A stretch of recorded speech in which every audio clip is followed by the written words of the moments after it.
Hello everyone and welcome. This is Disturbing Puppet, and today we're going to play a little bit of Battle Chaser. Did I say that right? Battle Chaser's Nightwar. So this is something I've been playing around with a little bit while I've been playing other games, and this is something I just wanted to mess around with just for today to kind of show off a little bit. I've actually been having a lot of fun with it. So what I'm doing today is we're just going to do a quick dungeon run with the current team that I'm trying to level up. In this you have 6 total characters, but you can only have 3 active at a time. The rest of them will kind of stay here in the inn, so sort of your hub world, hub city. We've got some different vendors and stuff around, different things we can do. The current group that I'm using, it's actually my favorite, but I've used the other team a bit more. So I have Calabrieto, who's kind of a healer tank, like war golem, I guess, basically. Mostly does a lot of healing, reducing negative effects on people, status effects, that kind of stuff. He can do decent damage, but he's mainly a healer. Red Monica is sort of a rogue type, so she's good at dodging attacks. If she dodges attacks, it gives her kind of free mana she can use for attacks, increases her crit chance, and then has a special attack she can do, like a counter attack. Garrison's kind of your typical warrior, but he does a lot of kind of cool bleed effects on people, and combines pretty well with some of the attacks that Calabrieto can do. So kind of just mess around with these guys. You have all kinds of different skills that you use as you're exploring a dungeon. When you get into fights, you've got combat abilities. So we have actions that are free, then abilities which cost mana. So these also are slower. These are instant up here, the actions. And then we have special attacks called bursts, which use a special burst meter, which are kind of special, super powerful attacks. So everyone has their own kind of unique abilities, which you kind of unlock as you go through doing different things. I don't know if I checked this out. Cool. See, like this, 2,000 damage randomly among enemies. So if there's only one enemy, it all goes to him. But all kinds of different stuff. Everyone has kind of different specialties. Like I said, mostly healing, mostly crit damage, counterattacks. Can also go invisible, do different things. Garrison mainly doing damage and causing bleed effects, which will do damage over time. Then we've got perks. Everyone has special perks, so there are different books you can find that will level up things for individual characters. There's different things you can kind of specialize in. So here for Garrison, what I've done is bloody criticals. So if I crit enemies, I'll do a bleed effect on them, and then increase my crit chance as much as possible, a little bit of damage increase. I also heal at the end of every combat, things like that. Monica, she is going to do increased damage. We've got increased crit chance per extra mana that she's got. Essentially, a little bit faster counterattack, a little bit faster ability to cast lightning reflexes, general evade chance increases, that kind of stuff. Calabrieto, we've got defense increases. If he gets hit, his defense increases. A little bit of damage. His gut punch ability reduces enemy armor a little bit more, that kind of stuff. Nothing too drastic or crazy. So I just want to check and make sure everything looks like it's working. This is one of those games that when I tab out of it, everything kind of stops and the sound even dies. So I'm hoping everything works fine. If anything comes up, let me know. So here's the overall map. We're kind of in the central city here. I've recently opened up this area and explored it a little bit. We've got a dungeon I need to go into, but I'm trying to level up this group because I want to have them do it. So I'm actually going to go to an earlier dungeon and try to go through it as fast as possible. So we're going to head down here and kill some undead. And this is just kind of a little one-off thing I just thought would be kind of fun to do. It's something I was planning on doing anyway, just to level these guys up. And I really enjoy messing around with this. It's kind of a nice turn-based combat game. We've got monsters here, but they're low enough that they're not actually going to do any damage to me. Just want to check, make sure I'm going the right way. And once I'm high enough level, I can just kind of skip fighting them if I want to. I can still engage with them if I want, but it's not going to really give me any benefits. One thing that is kind of weird about this, on the map and in the dungeons, you're using the keyboard for movement instead of the mouse, which is still weird. There's no way to actually change it, which I think is a little odd. So I sometimes, especially in dungeons, sort of wander around and get stuck on things. So we are going here to this dungeon, Deadwatch. After you've completed one, you can actually go back and do it multiple times and get treasure chests. So you can fight different levels. So we're going to go for the legendary difficulty, which still for me should be easy, which will give me a legendary treasure cache. So I have a chance of getting some cool stuff. Most likely at this point, I'm not going to get anything that's useful for me. But it's mainly doing this just for the experience. This was kind of around level 17 or 18 when I first got to it, and most of the enemies in it are around level 17 to 18, but I was running into like level 21 guys when I first went through and was getting just slaughtered, so I had to kind of level up some guys really quickly, doing some other things, going back to some earlier dungeons, trying to get some better equipment before I came back. Now this is kind of fine for me, and the next thing is probably going to be really hazardous. So this is very easy, maybe a little misleading sometimes. It kind of said this even when I was like level 18 coming to this dungeon, and I was just getting butchered. But that could have been my tactics and decision making. Anyway, this is ancient tombs and mausoleums weave through the dark woods. As with the rest of the southern wilds, a timeless storm rages over Deadwatch, driven by an unseen force. With each crack of lightning, the air becomes more electrified. So we are going to revisit the dungeon. And apparently I have US Alien Games! Hey there. Thanks for dropping by. So this is based on an old comic book that came out, actually, when I was in college. I was working at a comic book store. So I remember when this came out and was kind of popular at first, but then sort of just faded away. And I'm not sure exactly if it was one of those ones that the release schedule was so wonky that people just sort of naturally lost interest, or if it was just something that lost interest over time. But it definitely has some cool aesthetics from the comic book. There'll occasionally be like some panels and things that they use, which is kind of neat. So as we're exploring a dungeon, we can kind of pick each person. So these are sort of the dungeon abilities that I showed a little bit earlier. This is just sort of an entrance area. So there will be chests and things around. I think here there's nothing. There's just sort of an entrance. So my objective, find Destra. So there are some story things on here.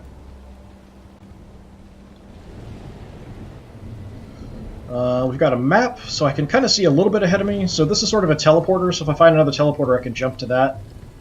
And then if there's other things, eventually I'll be able to find what's going on. There are maps that I can find that'll show the whole dungeon. There's also like a little surveyor drone I can find that'll show special stuff. So US Alien Games is saying he saw some of my Armello stuff a while back. Yeah, I'm actually hoping probably the next few days I'm going to do some more Armello because they did the version 2.0. I'm kind of between doing some campaigns in Gladius, so I'm probably just going to do a little bit of Armello next after this. This is just kind of a one-off thing. I just thought it would be kind of fun to do. I hear horrible bloody noises. There are traps and things around which are a little difficult because of using the keyboard for me. I find that I often have a hard time avoiding some of the traps. There'll be monsters around, like this guy, Bomber there. He's kind of getting hit by the trap himself, so he might actually die if he just gets repeatedly hit.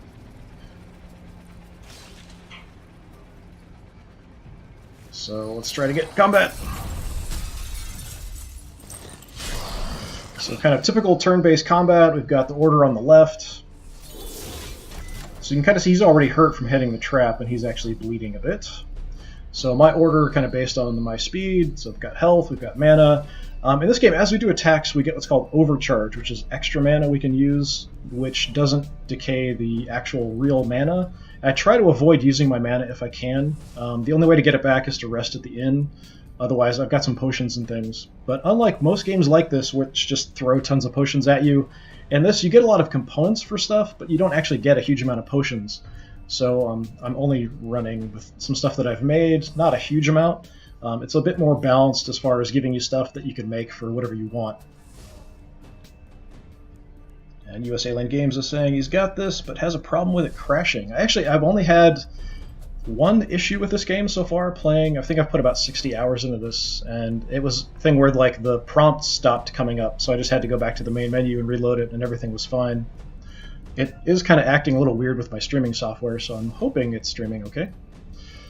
So what I can do here is Gut Punch, basic attack, which will also give me some overcharge, so that's the free mana. I can give everyone some extra mana over a few turns. I can get rid of debuffs, which can also be overtime status effects like bleeds or people on fire, that kind of stuff, like this guy will probably do. Or I can increase my defense for a little while. So we're just going to Gut Punch this guy. Got a crit. I do like the sound effects of the crit. So now he's sundered, so he's got 20% less resistance to physical damage, which also will interact with some abilities that Garrison, my warrior here, has. So with Red Monica here, mostly what I do initially, Fade Strike. So she's got a lot of abilities based on her chance to evade attacks. If she evades attack, she can do a counterattack, which will do a lot more damage, increases her crit chance, that kind of thing. So this attack does some damage and increases her evade chance by 10% for 3 turns. She can also just do a defensive thing, which also does that and increases her damage resistance. She can shoot someone a couple times, which randomly between enemies, or do this Chimera Sting. I have to say Chimera Sting, which does some damage, and then does a random negative effect on someone, which can be useful sometimes. At this point, I can just kill this guy outright. Pretty much no matter what I do is going to kill him.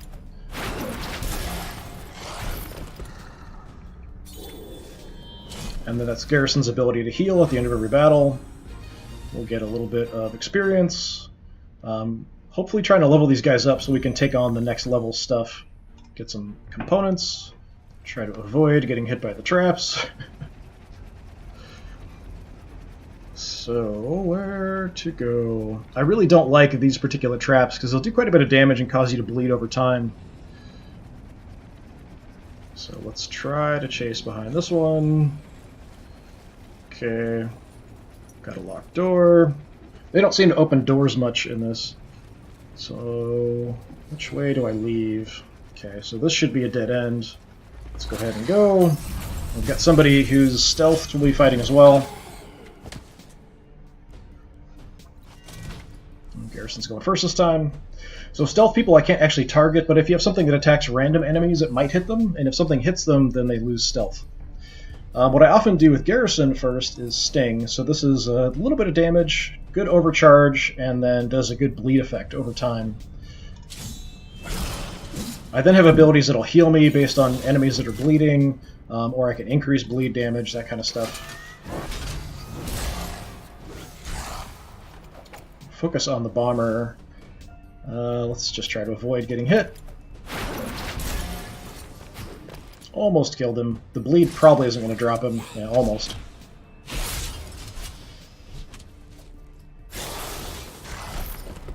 There he goes. So the bleed effect finished him off. So in this, the other setup that I have with the other 3 members has kind of a designated tank who takes a lot of damage, and I have the ability to put some shields on her, which will then also damage enemies that hit her and catch them on fire and slow them down and decrease their magic resistance, things like that. This particular setup is more everyone kind of gets hit a little bit. Red Monica does have an ability that will draw attacks to her and increase her evade chance for a couple turns. And that's kind of a good thing that I'll use if I need to. But otherwise, we're kind of relying on Calabriano here to heal himself and heal others. So for mana, we've got all this stuff now. But you can kind of see he's got 20 extra mana I can cast without actually impacting his real mana. So I have different abilities that'll heal. So this one is one that I commonly use. It's very fast. So you can kind of see now if I use it, instead of him acting immediately, now he's acting third. His other one that does more healing is a little bit slower, so it would go actually after the enemy. So the speed is kind of important to kind of watch what you're doing and how things affect you. There's all kinds of cool stuff I can do. Mostly we're going to do kind of heals here, especially just against these weak guys. We'll just do this really quick. Heal myself, so it kind of goes in the queue. What do we want to do here? So Garrison's abilities are basically focused on crits. So this is an ability that will increase his crit chance for a couple attacks. Every attack he makes, because of a perk I've got, he increases his crit chance by 2%. This will increase all of his next 3 attacks by 10% and do some decent damage. You can kind of see everything goes down. Let's just do another Fade Strike. I do like the sound effects for the crits, it's kind of cool. So now we'll take our actions.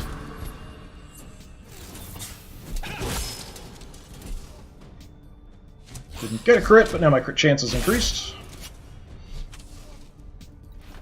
There's a lot of balancing in this for equipment that you get for whether you want to increase your ability to do damage or have health. And one thing that I found kind of weird initially was your attack value in this game affects not just your physical attacks, but also your magical attacks, and affects your ability to create shields and to heal. So the higher your attack power, the more you heal as well. So it's a lot of kind of balancing of, do I want to have 500 extra health, or do I want to have a couple hundred extra points of attack, which will also affect healing, shields, magic, all that kind of stuff. So here I don't need to do anything fancy, I'm just going to shoot this guy a couple times.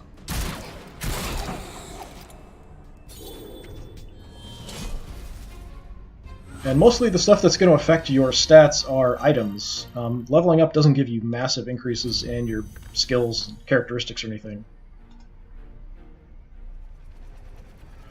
So we can kind of look, if I want to look at someone's stats here, so health, mana, stamina. This is just, basically this is everything. But a lot of this is based on the items you have. So even offensive weapons can give you defensive bonuses, health bonuses, that kind of stuff. The little icon down here and what's kind of written in green is a special enchantment on the item. So we've got the item effects, and then I've also got enchantments on some things. Let's see if we find anything interesting.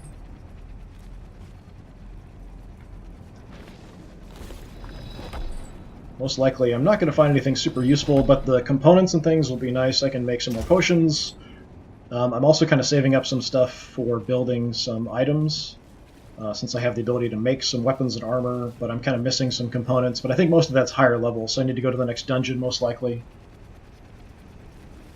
Let's try to get through here without getting chopped to pieces.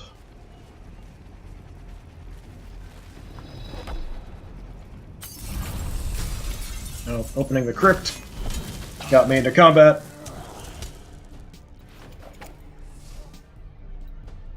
Let's just quickly kill this guy. One-hit wonder.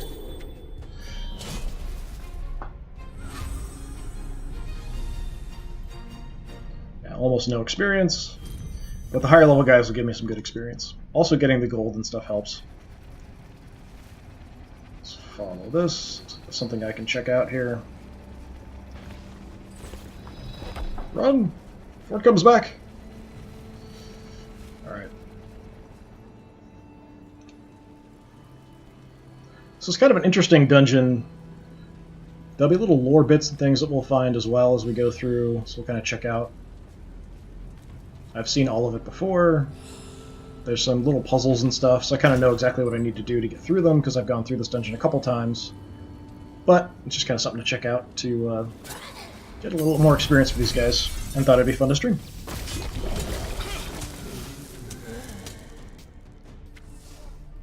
Oh, so over here on the left is the burst meter, so there's 1, 2, and 3. And bursts are kind of special attacks that you can use, so this would use 1 bar, this would use 2 bars, this would use all 3. I don't use these very often unless I'm fighting something really bad, and I often am using Calibrato's ability because he'll do a heal and remove status effects. So I'm often using his and kind of ignoring everyone else's. So let's see, let's do some evasion. This guy's a little weaker, we'll see if we can kill him off first.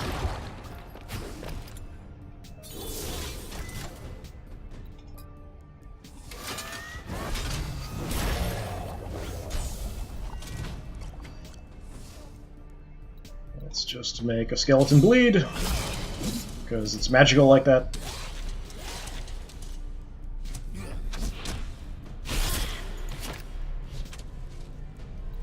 She still got hit there.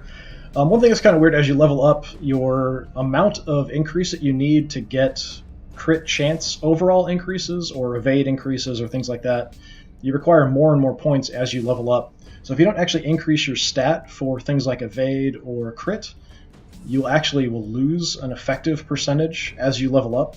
Maybe only like 1% or 1.5%, something like that. But you kind of forces you to find better equipment or get better enchantments that will then do more for you. Even for me at this point, like, if I got 700 extra evade points with her, effectively that would only increase my evade chance, something like 5%, somewhere around that. So as you kind of go up, it gets harder and harder to get more evasion. Same with crit chance, things like that. Let's see if we can get a heal in here before the end of the combat. What ability I really like with him is Berserk. So this is kind of a cool thing. Attack 3 times, hitting for 583 damage. Gain additional attack, dealing 194 damage for each critical strike. Up to 4 extra additional attacks. And then if I do crit, I also put a bleed effect on someone. So if I get my crit chance stacked up, then I'll use this, do a bunch of attacks. I could potentially get up to 7 hits, and then each one causing a bleed effect on the enemy. So that's kind of a cool thing. I like it when that happens. It's nice. Good way to take out enemies. But right now, we're doing fine. Just finish this guy off.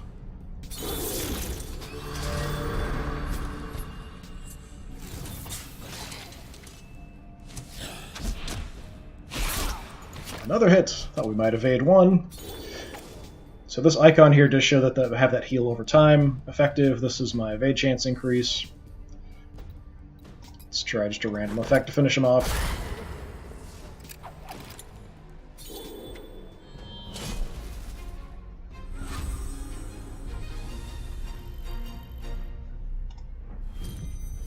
So you see we're actually getting pretty decent experience. This guy's always a hassle to deal with. Pass by... Oh, we're going to get attacked in the middle of going through this. You pass by what appears to be an ordinary human skull. However, it turns your direction and addresses you. Excuse me, a moment of your time. You see, I seem to be in quite a situation here. Having been separated from the rest of my body, I could use some help. Well, so much for that. I guess we'll fight this guy first. I was wondering if it would ignore me being in combat or not.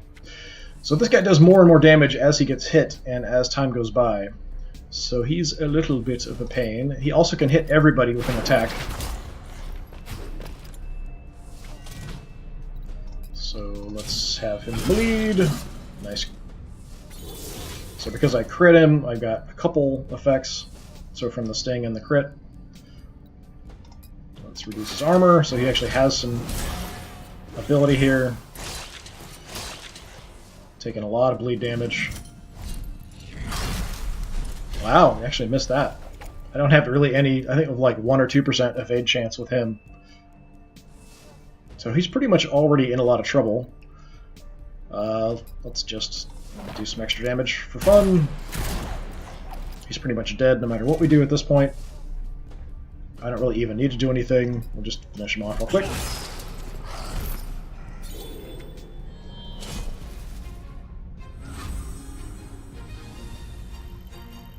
Red Monica's getting close to a level up. Lots of different, as you can kind of see, items and things you can pick up, which you need for building armor, or building weapons, or enchantments, or potions. There's all kinds of different stuff for everything. Anyway, before I was interrupted, let's see, I could use some help. How can I help you, Mr. Skull? Some very bad people sought to ruin me in my before death and afterlife. They decapitated me and buried my bones elsewhere. I'm not sure where they are, but if you help me put them back together, I just might have something you would find valuable. Will any bones do? What do you mean, will any bones do? Could I find some random animal bones and attach them to your skull? The skull sighs with heavy disappointment. Look, I've already suffered enough indignity as it is in the afterlife. I will not spend the rest of eternity as some concoction of human beast. So that was kind of the end of that. Let's try again.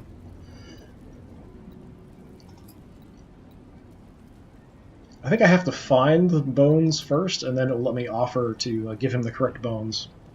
So we'll try to remember where he's at. So third room.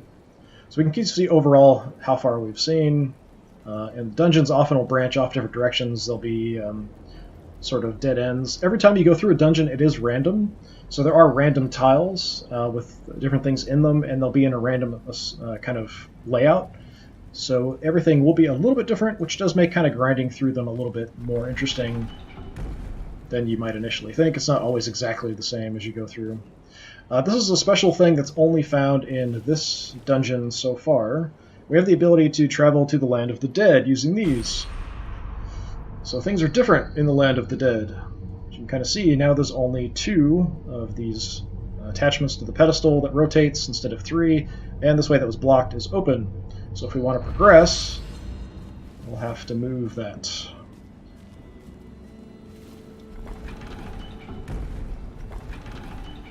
So adjust it knowing that we can connect to the correct pathway. And clear the obstruction. And on we go.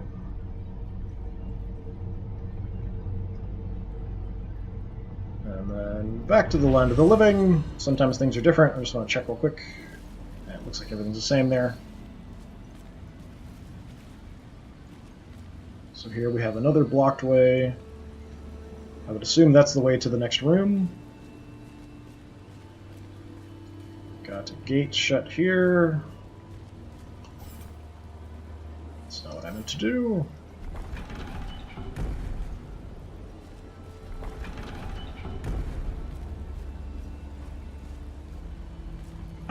So if I'm remembering correctly, yeah. So we'll go here. Now we've got the switch. Open the gate.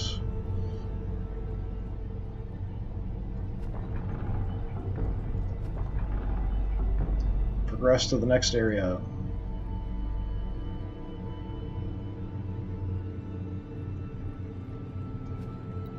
The book has thin ancient pages. It's open to a passage that reads, "Life is but a prison. There is only freedom in death."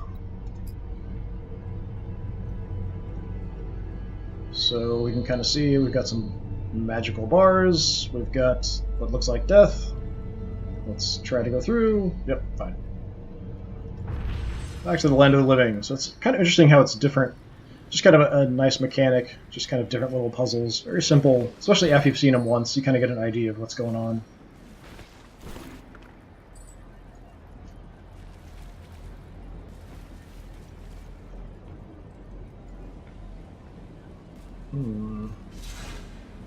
This room doesn't look familiar. So, like I said, it is random, so I think it does. You don't always see every tile every time you go through stuff. So it's actually I have not seen before. That's kind of cool. I wonder how many tiles there are actually per dungeon.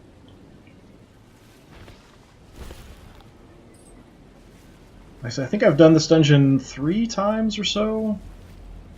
But yeah, I have not seen this room before. So we've got another teleporter pad, but it's blocked off. So we can kind of see on the map we've got that. So if I do end up having to leave, or if you save the game and leave, it does put you back at the beginning of the dungeon.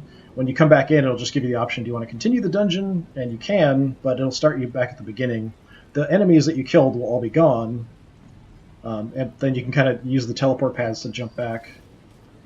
So these look like they might ignite. I'm going to check everywhere else before I jump to the land of the dead. Got another gate here, that's the way out. Doesn't look like there's anything else to interact with. So let's see. A barrier appears around the altar. Now everything's on fire. Okay, I guess we'll fight. Like I said, I haven't seen this particular tile before, interacted with this. So if you're only level 17 and you're fighting a bunch of level 19s, you might do okay. Once you get to level 20s and 21s, you're kind of toast. When I first got into this one, I was getting like one-shot by some of the enemies, which was a bit frustrating. Almost outright killed him. Let's go ahead and finish him off. It's better to have no targets.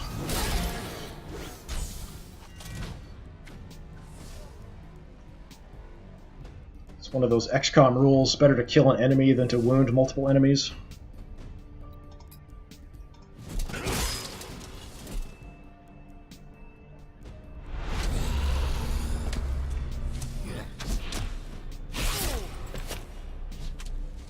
She hasn't evaded a single attack yet.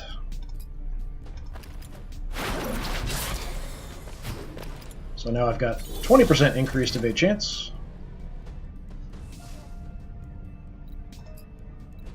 Just to kind of top her up, we'll plan to heal. Put a bleed effect on him.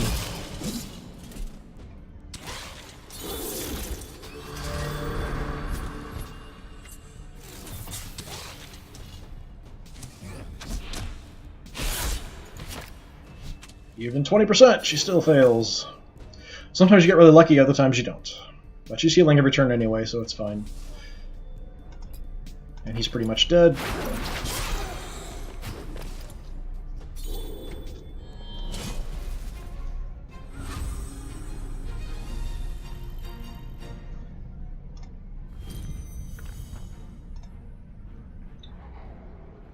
Got more enemies coming, it's fine.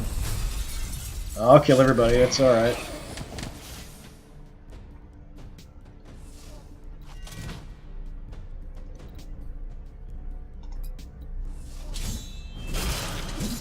Crits. How much damage is that? Not quite enough to kill him, so we'll just go ahead and finish him off.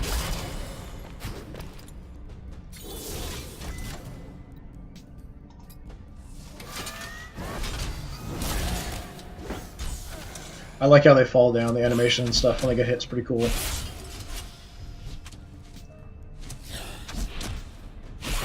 There we go. So their counter could increase.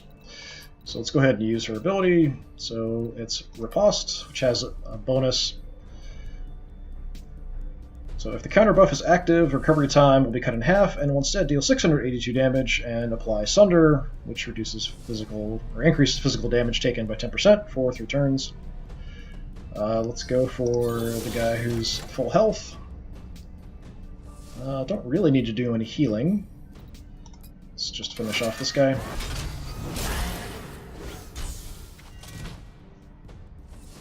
I probably don't need to do anything, but we'll soften him up a little bit.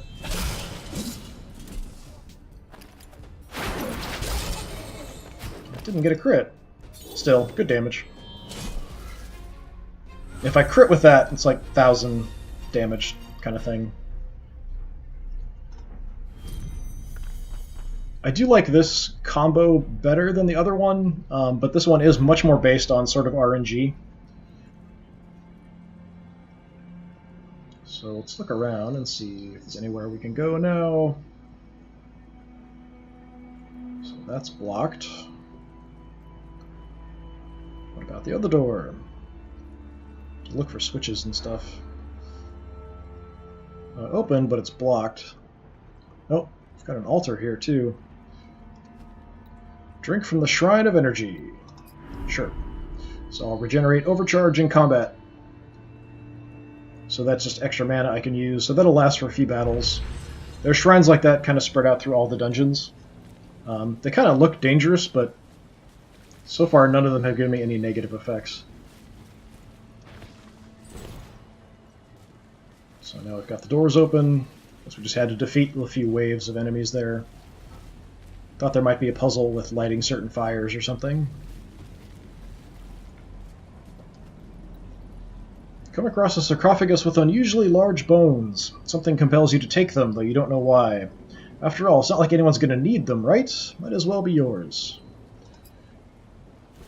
Let's take the bones. You take the bones like some sort of grave robber. Vaguely remember some lesson your parents tried to teach you about stealing, but it doesn't seem important anymore. The bones look fragile and brittle, and you doubt they'd survive a trip out of Deathwatch. So let's go back to our little skeleton head buddy, if we can. We can remember how to get back to him. And give him some bones. I think he was in this tile. I'm assuming we have to go back the same way.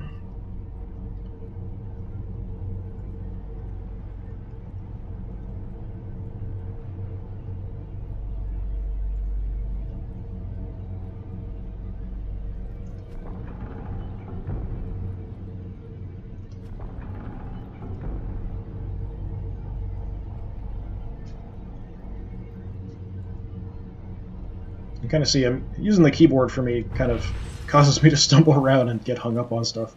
I really wish I could just use the mouse. Oh, I need to go back into the land of the dead.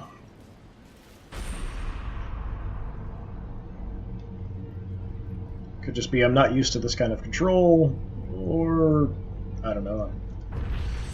Something's wrong with me. Getting old and my poor decrepit hands don't work anymore. You pass by what appears to be an ordinary human skull. We've seen this before. Oh, can I help you, Mr. Skull? Alright, now we can try. Actually, I have some bones right here. Yes, finally some progress. Let us begin. First things first, we should work from the neck down. After all, you can't attach a leg to nothing. What do you attach first? I guess we'll start with the top. Torso and arms. Do what we're supposed to. Take the ribcage and arm you found earlier, gently hoist it into place. By some form of magic, the skull snaps right onto it. Will you look at that? It worked! What next? Looks like an arm went missing somewhere. Oh well, it's no matter. So now that we have my upper half, that only leaves the one other half left. He looks at you expectantly. Missing an arm? I find that humorous! Let's try it anyway. See what he says. I cannot emphasize enough the disdain I have for you at this moment. Have we been reduced to failed attempts at slapstick comedy? On with it, you nitwit! Attach his lower half. As you move the pelvis into place, the skull starts commenting on how bad you are at your task, and how he could do it better, and in fact, almost anyone else could do it better. Eventually, all of his lower half is restored. Ha, foolish mortal! Now that I'm whole again, I can unleash destruction upon the world. You'll be the first to die. Behold the power of Vaxius Ren. You brace yourself. Behold my true power! I can't move.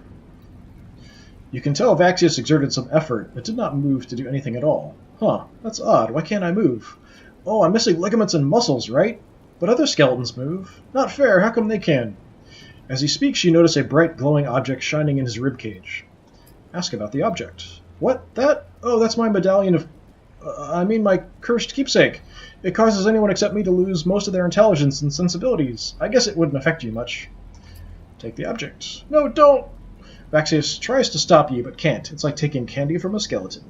As you pocket the gem, his skeleton falls back into the table, now actually lifeless. Chain of false life. So, am I a bad person? There's things like that where it's like, I can do stuff to get something, but should I just leave instead and not take it? So I think that's the trinket. Nope, must be, yeah. So it's a necklace. So right now I've got the reinforced bone chain, so you can kind of see its stamina and crit chance. So this is just tons of stamina. So infused with dark energy is meant to prolong the life of the wearer. So this would give me some extra stamina, which affects my health, decreases my crit chance a little bit. So for Calabriato, crit chance isn't a big deal. For Monica and Garrison, it is. The health is kind of nice. I don't necessarily mind losing the crit chance. It's not that big of a deal. If it was a reduction in my attack power, I probably wouldn't shift, even for 460 health, but the crit chance doesn't make much of a difference. So I am carrying some extra stuff that I'm not using right now. So you kind of see, of course, it's the purple, blue, green, kind of typical loot kind of system. I've got all my extra stuff here. We can kind of sort it out. Weapons and armor, trinkets, potions and food, which give you different bonuses and things as well. So that actually gave me something useful. I'm kind of surprised. So now I've got to go back.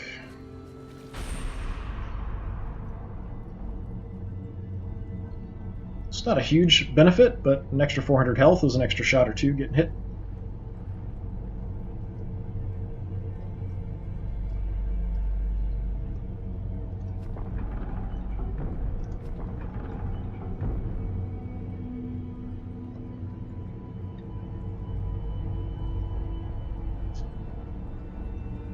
When I first got to this dungeon, I was actually at the point where the enemies were doing so much damage and I had so little health that getting hit once or twice was enough to kill me. So initially I sort of focused on increasing my health, but if you can do enough damage to kill stuff faster, then you don't have to take the hits because you're killing the enemies before they hit you. So trying to balance that is kind of interesting. Playing around with different abilities and stuff, different characters. Some more resources. So the mithril ore is mainly for making stuff, weapons and armor. This dungeon does have weird, upper level, ground level, and lower level stuff. This guy is one of the worst enemies. So when I first came here, this guys were just... The hangman, I think, was just always killing me when I was fighting him.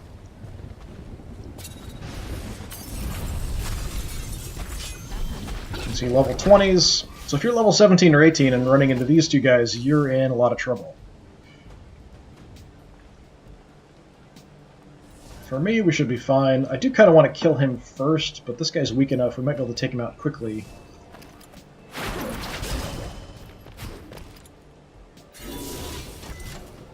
So let's finish off the rotting slime before he gets a chance to attack.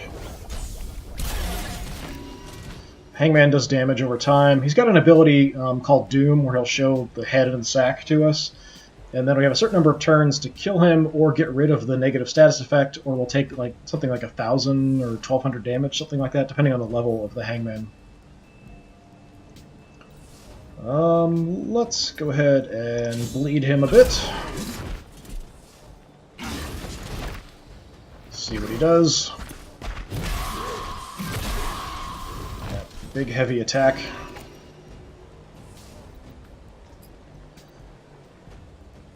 So what I'm going to do... Timing there, yeah. So we'll do this, will increase my haste, so that's the speed and the number of times I get to act. And then also, I think it increases my evade chance for a few turns. So we'll do that, then we'll actually try to draw an attack to her, depending on what he's going to do. Probably should go ahead and heal up a bit. So we'll try the quick version. So that's her haste increase, so she'll get to act again before the hangman does. Let's go ahead and do the slash ability. It's fairly quick. That'll increase my crit chance. I crit it anyway. So now he's bleeding. So now what I'm going to do... Actually, I could do a couple things. I've got Execute, which is something that does quite a bit of damage. You see 1,303 damage over 8 attacks. Each attack has a separate chance of critting.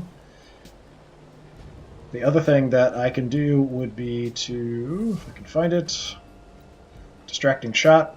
So this does a little bit of damage and draws the next attack to me, but increases my evade chance by 30%. So then if he attacks me, I take no damage if I evade it, but then I also get the counter special ability. So I'm going to go ahead and try to do that. But if he does the magical attack, which puts the... yeah, he's going to do the Doom. I don't think I can avoid this. It's a magical thing, so much for avoiding that. So this is the one that counts down. So deal 1,600 damage after 3 turns remaining. So I can do a cleanse, which will take all negative effects off of a single person, or I can use a potion. I made some potions specifically for this enemy because of this ability killing me. That removes 1 negative status effect from all of the members of my party, but it does eat, one person's turn. I might be able to kill him before it triggers. So I'm actually going to hold off for now. How quickly can I get Berserk out? So we get one more action beforehand. Let's go ahead and try to do that. So see if we can kill him before... Although she's acting quite quickly, so that's probably not great. I'm going to go for just massive damage here and go with Execute. It's casting Doom again, so now there'll be 2 of them. If we can get any crits there, that's kind of irritating.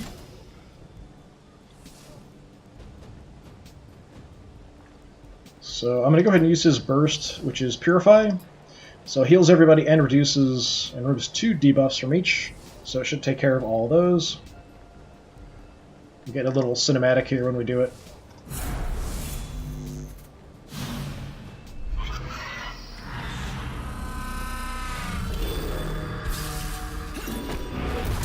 Got Execute. Got some crits. Still alive though.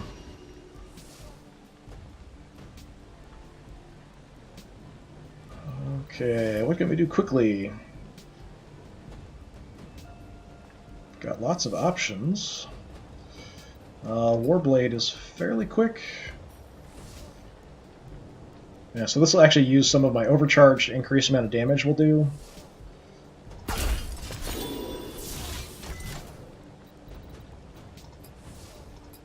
Let's heal him up again. Just do some damage.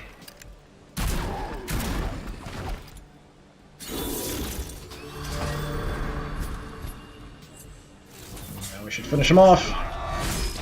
Yeah, 1,000 damage.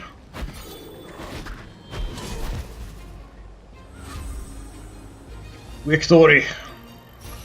Hey, Monica leveled up. So, some perks unlocked and some extra perk points. We'll take a look at those. I probably don't have enough points to change her stats much, change her perks much. So we do go back to full health and full mana when you level up. So I've got 3 whole points, so I could kind of shift things around a little bit. So what did I unlock? Increase total damage of wild shot by 193. Okay. Red Monica's poisons, ignites, and bleeds can now crit. That's not terrible.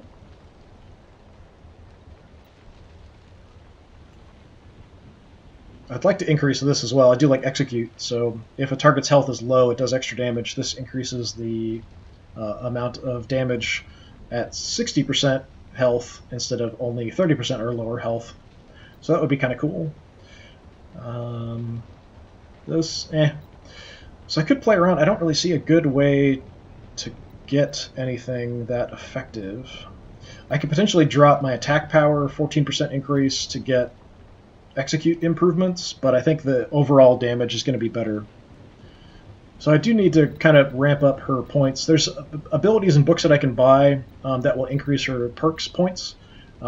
So I definitely would like to track down some more of those. I should probably spend some of my gold on that. I've got lightning coming down. It's kind of giving me a warning. Just looking around to see if there's anything else around to interact with before we continue on. Something here. Last will and testament is written with patience and care. I, Stevus, being of sound mind and age, do declare the following. My rack of military valor medals are to go to my children equally. My family sword, Stoic, is to be passed to my eldest daughter, Evangeli. My armor to my son, Vang. All my wealth and landholdings to my wife, Lasal. And my collection of toys is to be buried with me. No one better touch them. In fact, never mind, I'll just bury them now for safekeeping. This I decree, Stevus Marauder. Got something here. Basically just more resources and gold for making potions or armor, enchantments, that kind of stuff. I feel like today is your lucky day.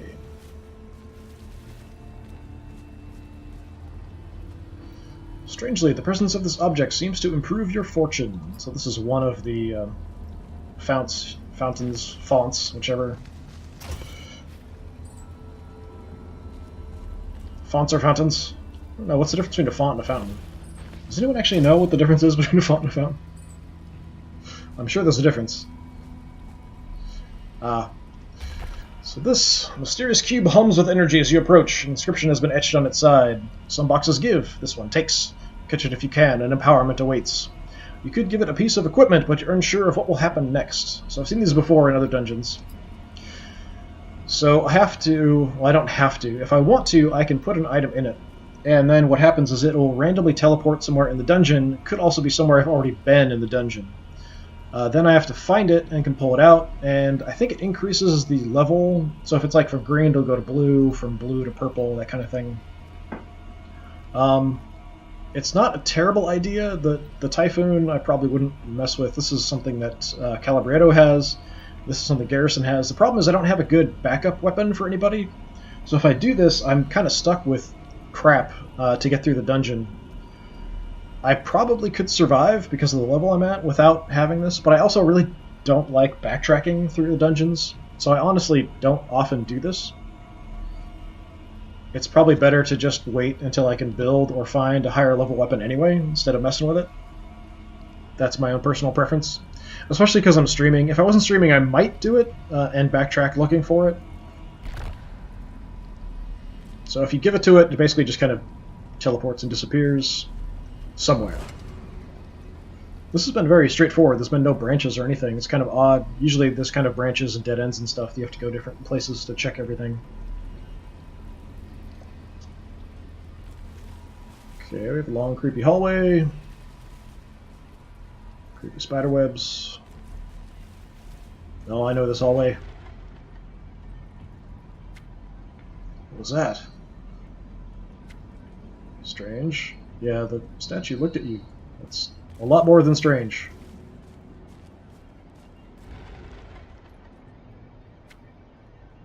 Come on. You do not belong here. You take that which is not yours. The Dead Heart is pulling us in. Something related to the story. We've got an item that lets us travel through the land of the dead.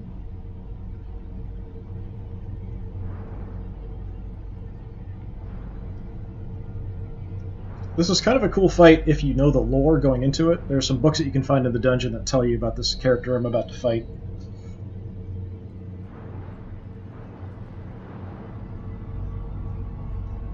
This guy wrecked me when I first encountered him multiple times. Dead and living, living and dead. These realms are not your mere plaything, mortal. You own the dead heart, but you do not understand it. It does not belong to you. You'll never take it.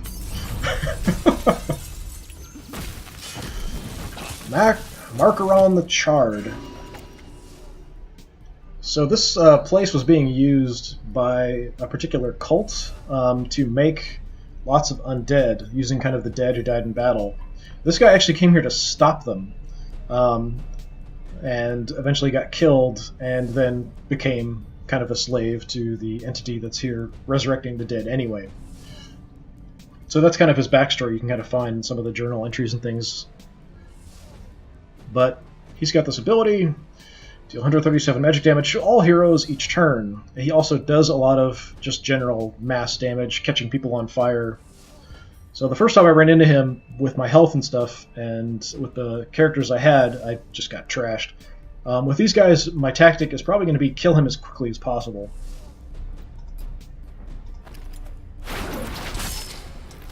So we're going to get a little overcharge. I might try to stun him. Might not be a bad idea. Some bleeding, crit helps.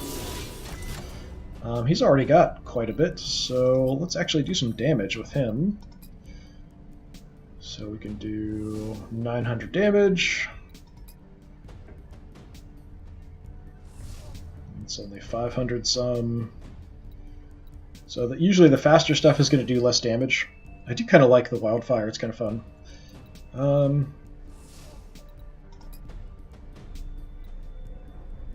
Cleansing Rain might not be bad to cast on ourselves, because it removes debuffs and heals everybody each turn for 3 turns. Not too concerned. Let's just go ahead and do some damage here. Yeah, see, now he's ignited. Some nice damage there, even got a crit. So he's going to take 148 damage each turn, as long as he's got that on him. Let's see if we can stun him. So the Basilisk shot will stun somebody and does good damage. So I do have a way I can get rid of this myself if I want to, which is Warrior's Resolve. So it's basically instant, removes the 2 debuffs just on myself, or I can do damage. I'm going to go ahead and remove the debuffs.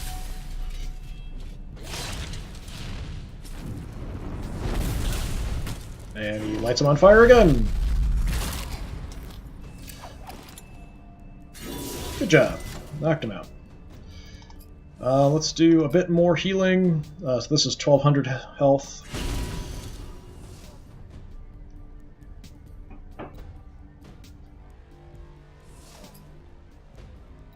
And I guess we'll just remove that ourselves again.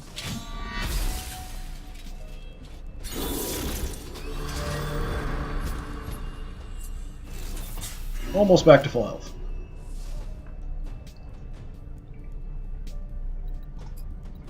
So what can we do fast? I'm going to get Execute off before he gets a chance to do anything, so let's do that. Doesn't cost me any mana. You can soften him up. And you can soften him up some more.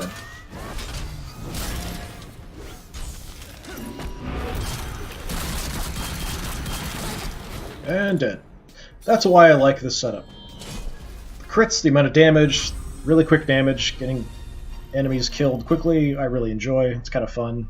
It adds a little bit of randomness, but I enjoy it a little bit more than just tanking everything. Well, actually, that's the purple version of his staff. I think I have a blue version of his staff. This is something for the magic user character, Nolan. And we're back in the real world.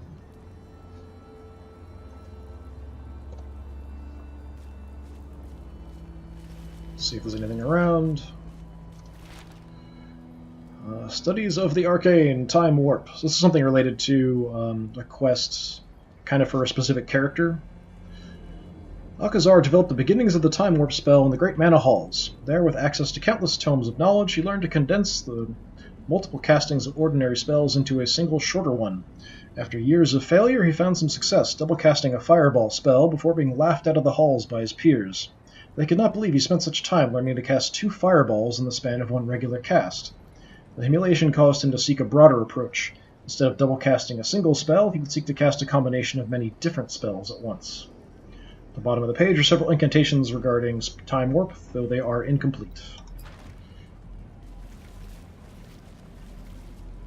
So to unlock the different levels of burst, you do have to do certain specific things for each character. That's kind of tied to Nolan's burst, I think.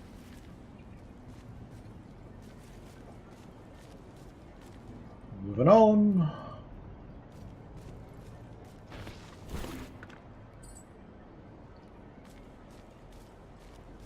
I haven't played a game like this before I started this in quite a long time, so it's kind of a nice change to play around with this. I've been kind of missing playing like a turn-based RPG.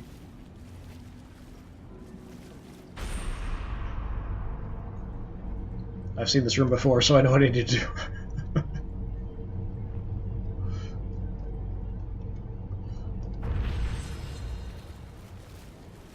If I remember, anyway.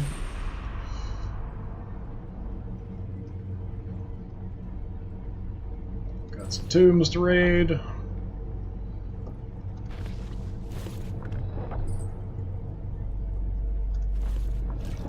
All of these do have a chance to have like a skeleton or something in it, but it's not that big of a deal if it is.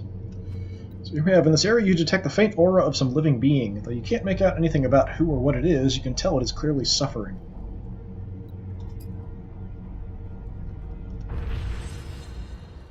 Got a bandit. You see a wounded bandit clutching his side, weak and weary with pain. Should have been an easy score. Should have known better. Try to help him. Try to help him with anything you can. Herbs, potions, magic, nothing seems to work. The bandit, knowing it's over, waves you away. A little too late, but better than nothing. He takes a few last breaths and looks around peacefully. His head falls and his eyes close. He is dead. The way he drops his head is comedic to me. I don't know why. I think the first time I just kind of laughed.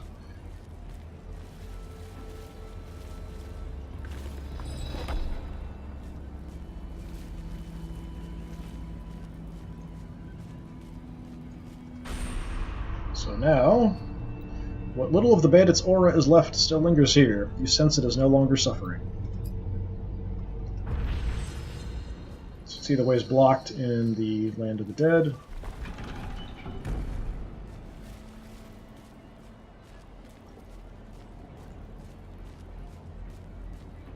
Something here.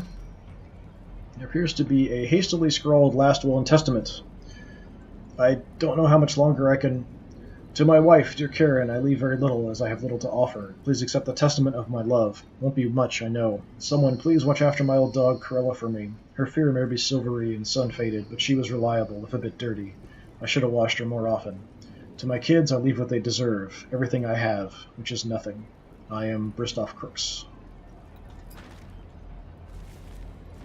Those little lore bits and stuff, if you piece all of them together, you do get like a little token that you can use that will then... you can sell to a vendor in the town who will give you some special tokens to buy stuff from him. And there are some neat stuff that he's got. He's actually my favorite vendor. So right now I have the overcharge in effect. If I drink from the Shrine of Strength, it'll change it. But this only probably is going to work for another fight or two. So let's just finish exploring here first before we do that. Make sure there's no more enemies. Doesn't look like there will be. I probably have one more fight with the overcharge. So I'm just going to go ahead and replace it. That's fine. Combat prowess has increased. Oh, it's actually giving me both. Usually it overwrites it. 1 battle left. 3 battles left.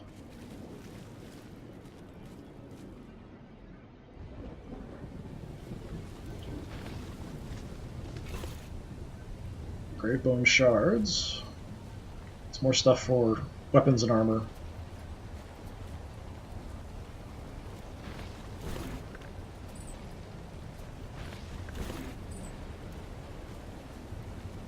I haven't actually seen many of the giant spiders yet. There's a lot of giant spiders here usually. I hate these stupid traps.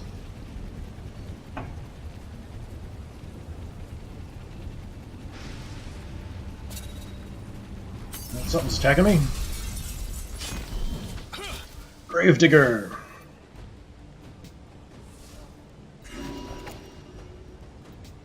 So Death Blossom. On death will haunt the hero who killed him, dealing 80 piercing magic damage each turn for the rest of the fight. Only fighting him, so it doesn't actually matter.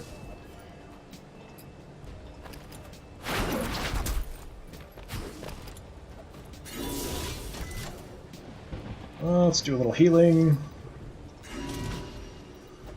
Do a little bleeding.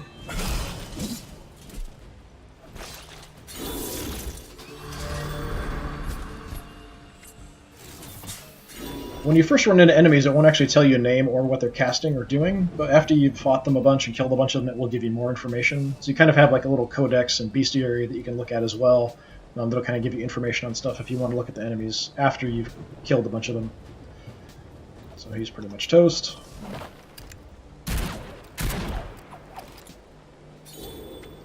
So she's cursed, but it doesn't matter because it's the end of the fight.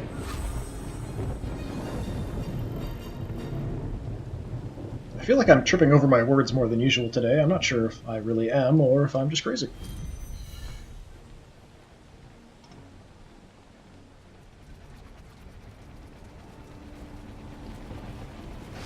So the way through is down there. I've got another shrine here. Yeah, sure. Battle Burst has filled. It doesn't do anything for me. My Battle Burst was already full.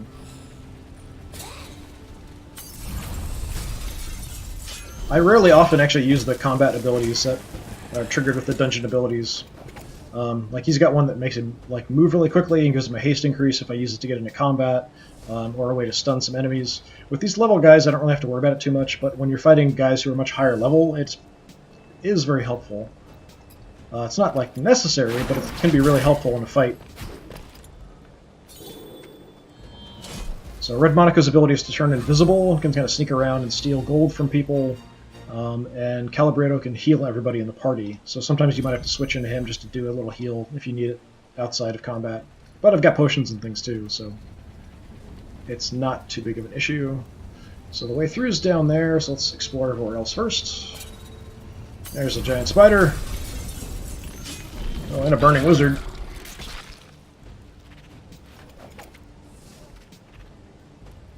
Burning wizard bad.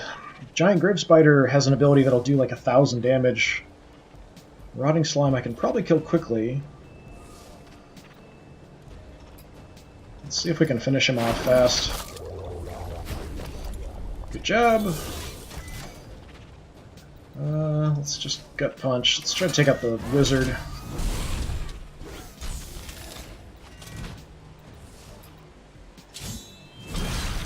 Nice.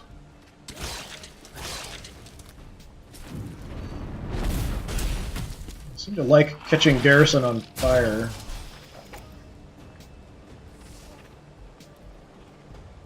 Let's see. Let's go ahead and finish this guy off.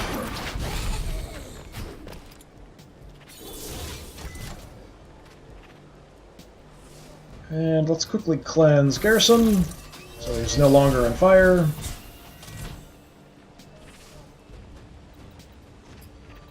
Do a slash to increase my crit chance. Nice.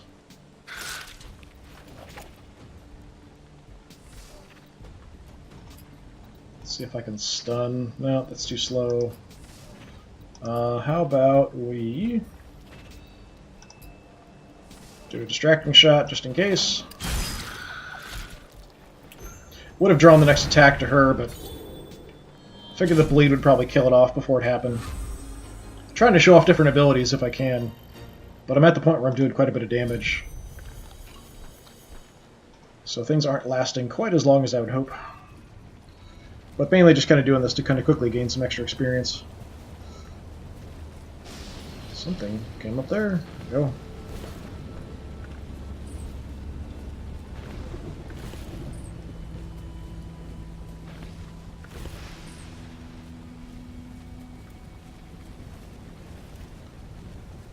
Anything else? Oh, it's just...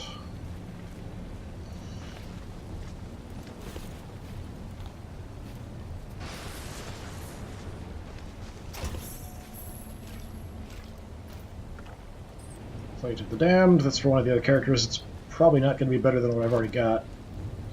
Notes from the Order.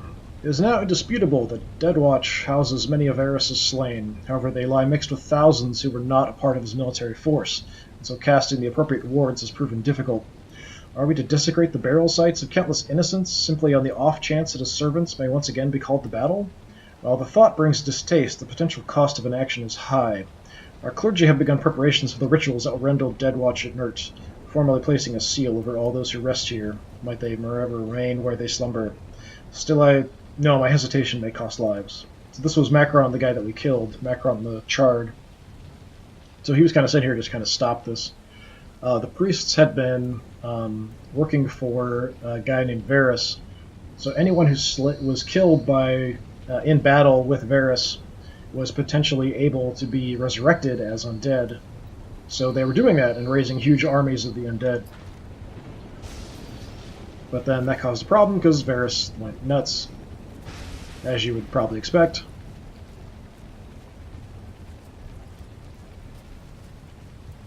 Let's check out over here.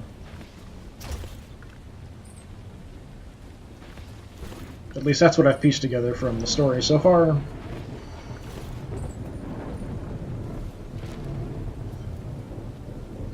We were fools. No sight of this importance to Varys would go unprotected, unguarded, unwarded. In attempting to quiet this place, we've triggered something. I can't describe what. The place is alive, dangerous, in ways that can't be explained. This will be my last message, I'm sure. I can only hope a member of the Order finds these memoirs and takes heed of this message. The dead here shall never rest. The entire area must be destroyed. Not just warded, eliminated, turned over, wasted, burned. Destroy this place as it now does to me, lest I should unwilling join the legions of undead who may later be called to fight for Varys. Macron the Charred. And eventually he was.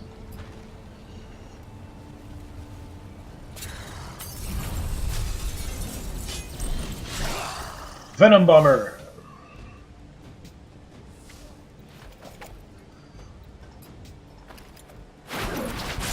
If he survives, he'll throw a bomb, it'll damage everybody, poison everybody. Got enough. Just do a wildfire. Hopefully that'll finish him off. Let's just do a normal attack, try to kill him quickly. So this should finish him.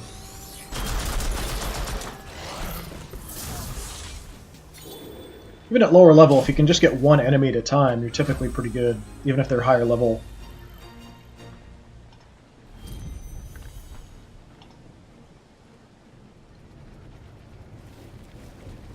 So that's it. On to the next. A whole bunch of enemies here. Yeah, this group actually killed me a bunch of times. We've got a Hangman, we've got a Lysolot, kind of wolf warrior, wolfen kind of guy, and a burning wizard. We should be okay here. Which is not much left of the dungeon. The little icon means they can see me, so if I end up in combat, they'll be in the combat. If I come out here, even if I use my ability to kind of quickly slide at somebody, I'm probably not going to get more than... or be able to avoid getting all of them in combat against me at the same time. So, I'll just go for it. Taking damage from the Hangman's ability.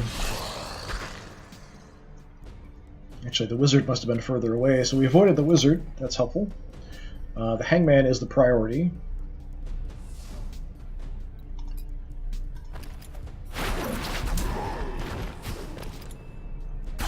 For me, anyway, because he's going to do damage every turn to me.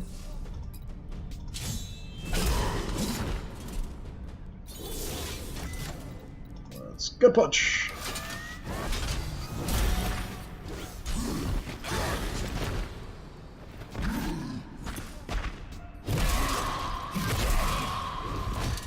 Quite a lot of damage.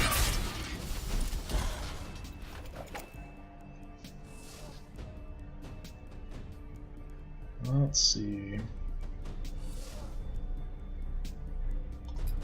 Just going to increase my evade here again. Next turn, we'll probably try to draw an attack to her. I'm going to definitely try to heal up Garrus here.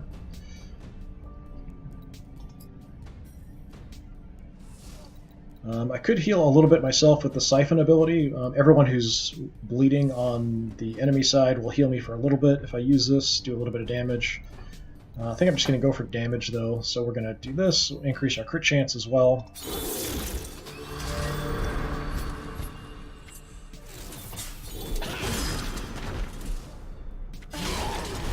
We'll probably do a Berserk next on the Hangman.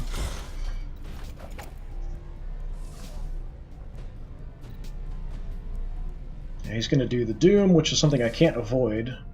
So it's probably better to just do damage if I can get it in before him, but most likely I can't do anything fast enough other than just a basic attack.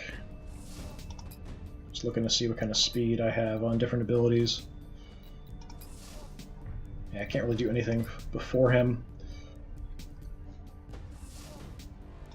So let's do this, because we'll do a random effect, which is possible I could stun him. This is one of the random possibilities. Nope, set him on fire. So now he's bleeding and on fire.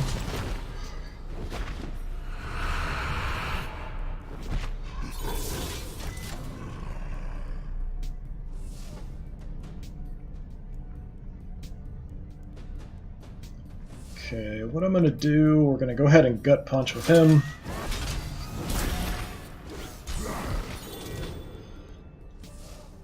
We'll hold off on getting rid of the Doom quite yet.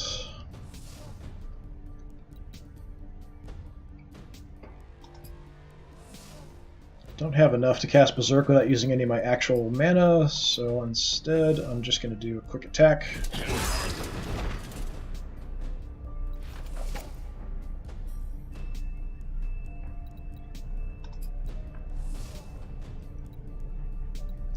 I do have Cleansing Bomb as well, which removes a debuff from all my allies, which I'm assuming includes her as well. But I think what I'm going to do here is we'll go ahead and draw the attack to her, the distracting shot.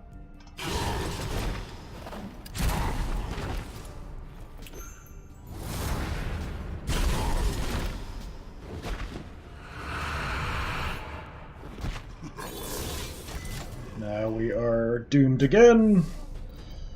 Alright, at this point I'm going to have to use one of the items.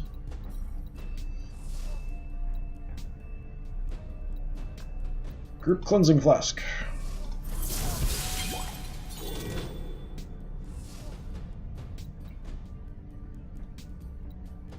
Let's just kill off the Hangman. Oh, hit her anyway.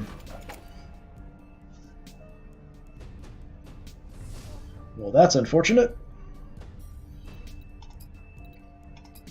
Let's stun him, because why not?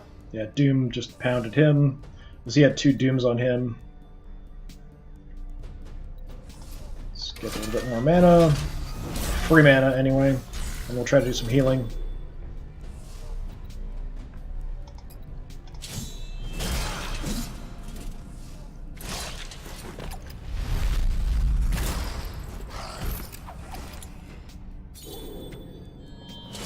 So in a situation like this, try to draw things out so you can heal yourself, but sometimes it doesn't always work. Oh, he leveled up, so that'll be fine, actually. You'll get all his stuff back.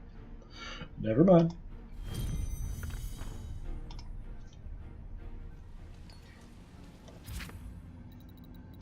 So he's back full health. So to get some perk points, just a couple. I can just pick up something if I want, or I can play around with stuff. So we have Shifting Tides. Attacking increases power of the next heal by 40%. Stacks 3 times. That's not too bad. Doubles the ignite portion of Cannon Shot. Makes a lot of damage.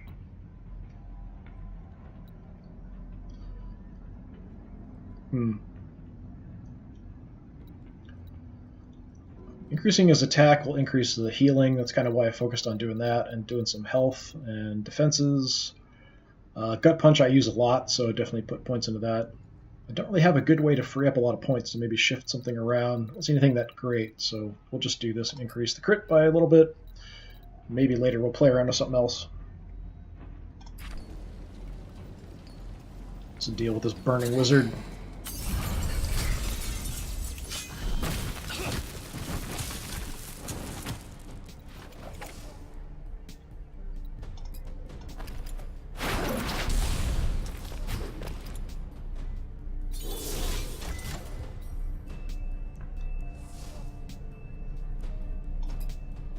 Hopefully I can at least get one heal off before we kill him. Maybe not. Yeah, probably not. Let's set everybody on fire.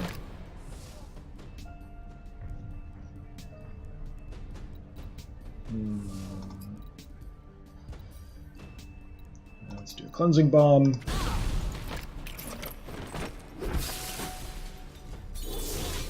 Free up Calibretto, do a little healing. Who needs healing the most? I guess Monica.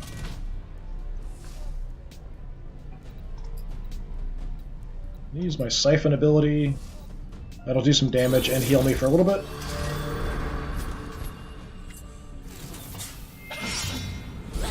Mainly it's the heal I'm interested in. So now we're in kind of okay shape.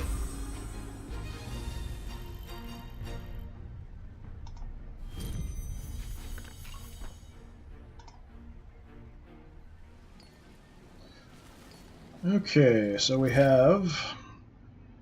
This is a workbench, so we can make weapons, we can make armor, we can make some rings and magical items, things like that. No potions. We can make better kind of upgraded level of ingredients out of lower level ingredients, which we then need to make some of the higher level weapons and things. Mostly what I'm missing some stuff for the higher level things. I do have everything I need for this, but I've already got one. And I've already got one of these, but I'm missing Vampire Fang. I think for the higher level stuff, there's stuff that I'm missing. I already have one of these. Have something better than that. Have something better than that.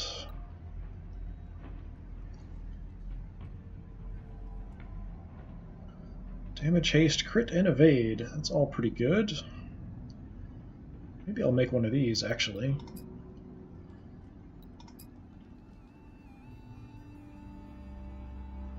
I'm mainly looking at maybe using it for Red Monica because of the increase in evade and crit. It just depends on what kind of ring I already have. If it drops her health too much, she doesn't have a ton, so I don't want to lose too much, but it does take the only 2 elemental shards, and I think I bought these, actually. There's a vendor in town that'll sell some of the rare items.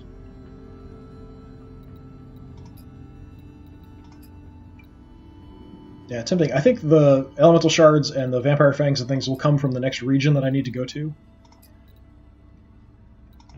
So I think I'm going to hold off. Here we've got the map. Dungeon map. Now you can see there's only a couple rooms left. If there's anything that I missed, it would show up. There's another thing in here called a surveyor. It's like a little weird floating drone, and when you find that, it'll show you where all of the interesting items are. The altars that you can interact with, any special things, or chests and things hidden throughout the map. But I haven't seen that yet.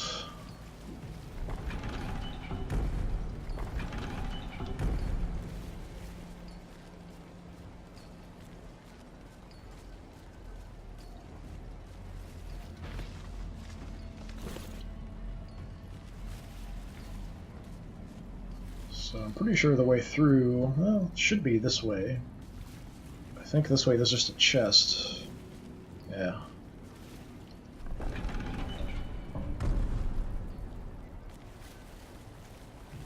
So I already know how to solve this because I've gone through this before.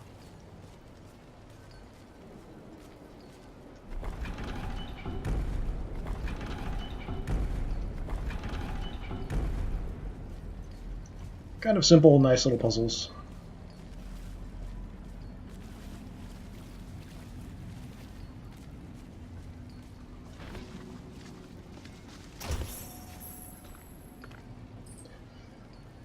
So one thing that you also will see sometimes, so this wall has kind of some odd dust coming off of it.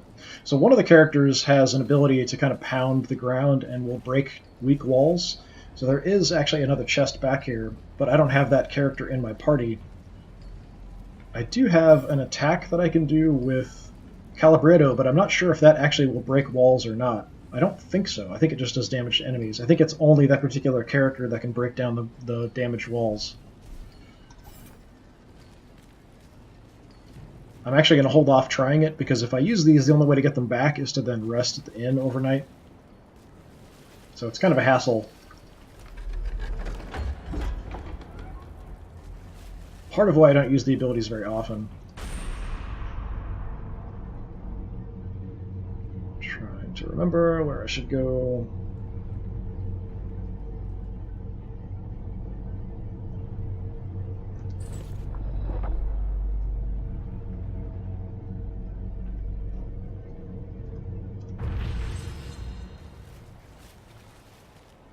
Just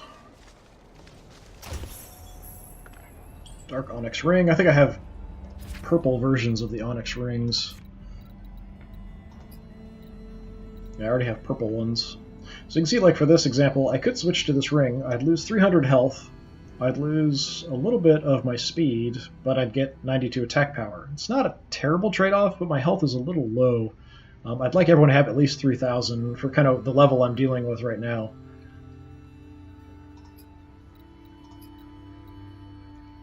So same kind of deal, I could lose quite a bit of health, increase my attack power, but in this case losing evade is not so good.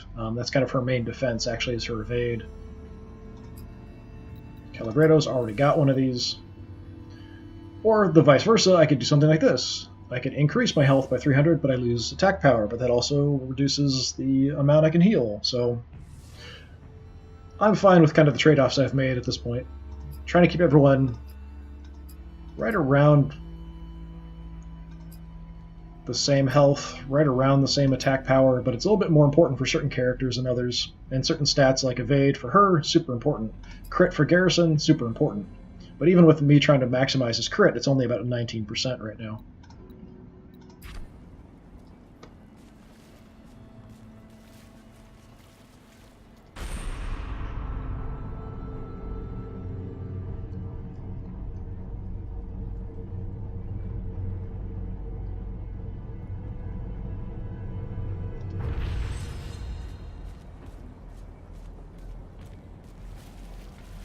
Let's see, we've got something up here. A lost soul hails you. It's me. I was the wounded man you helped a bit ago. I look a little different now. You didn't have to help me, but you did. Here, I have something for you. It's yours. And he's gone.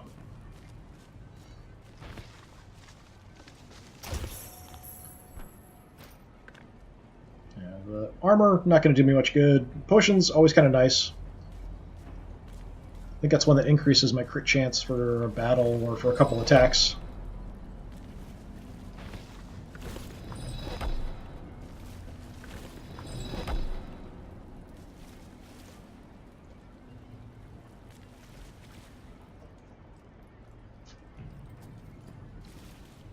Alright, what are we going to have here? So we've got a way up and a way through. Something making a lot of noise. So the way through for the map is this way. And then we've got an upper level we can go to. And we've got one of the little... I'm not even sure what to call them. Altars that will take you into the land of the dead. Altar probably is the best choice.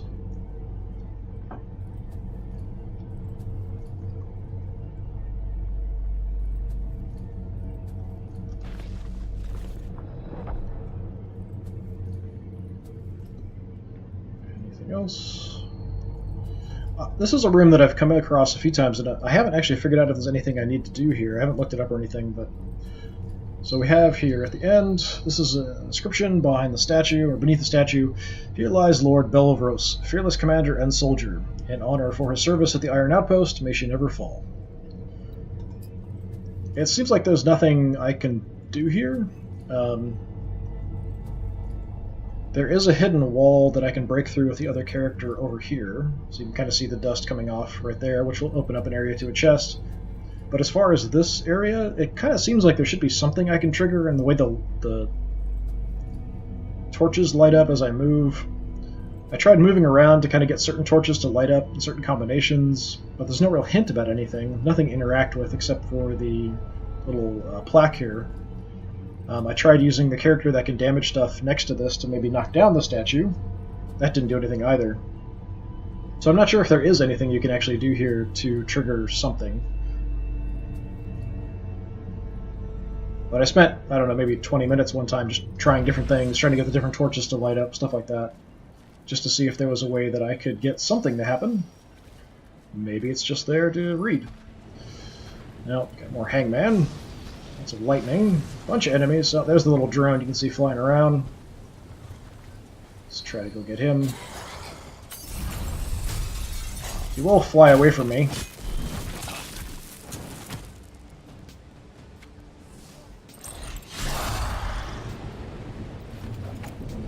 Okay, I guess we'll attack the wizard.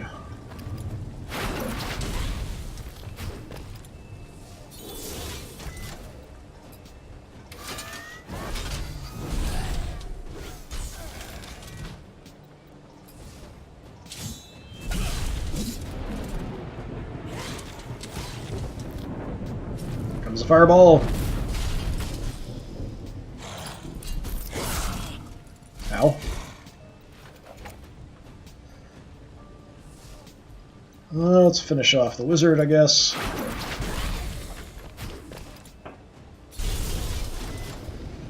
Do a little healing. Let's heal up Garrison a bit. And you can bleed the Nightwolf.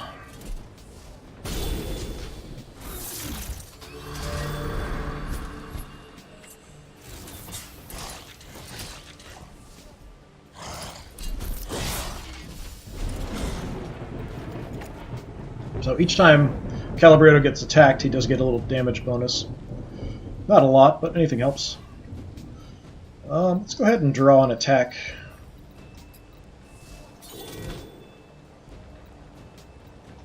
And you can slash.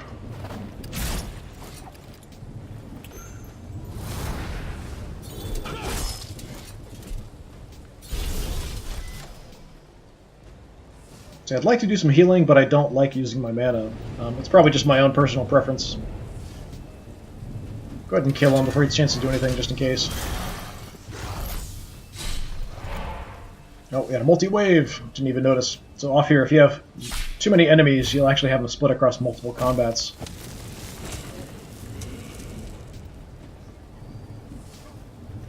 But you're going to continue with all of the stuff that you had from the combat previously. So she still is going to draw an attack. So to help her survive it, let's see if we can do lightning reflexes. It's actually going to take a long time to act.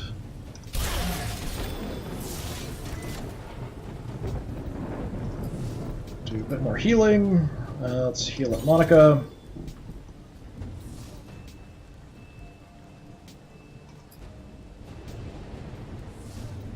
I'm going to go ahead and just Berserk hit the Hangman here.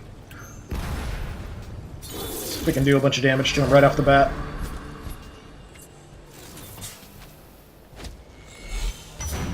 Good. Go. We'll have a good counterattack. That's how things are supposed to work. So every time an attack misses her, she gets more overcharge as well.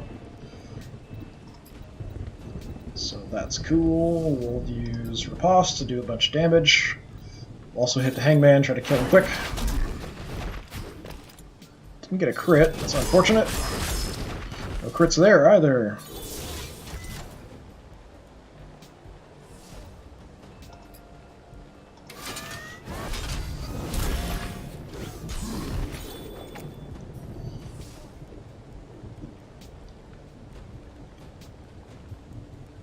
Well, we're still a target.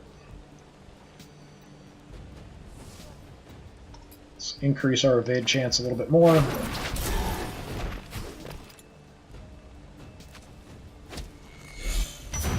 It's another miss.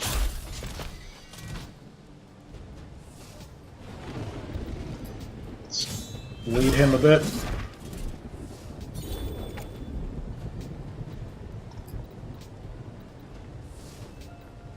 Got another riposte.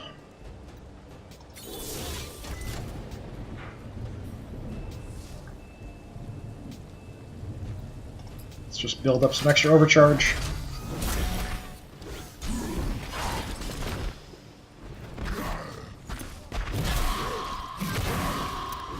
one missed at least.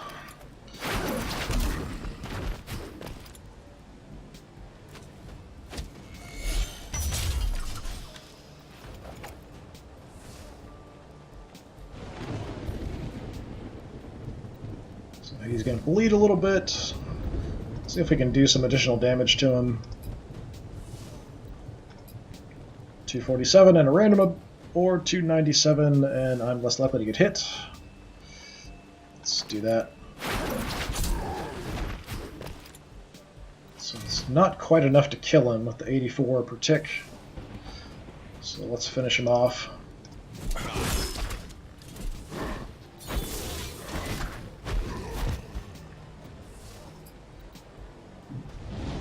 A bit more healing.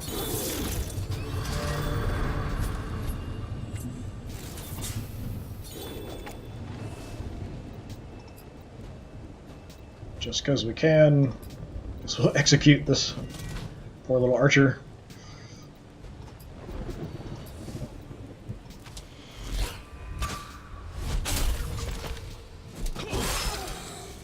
Well, that's all it takes.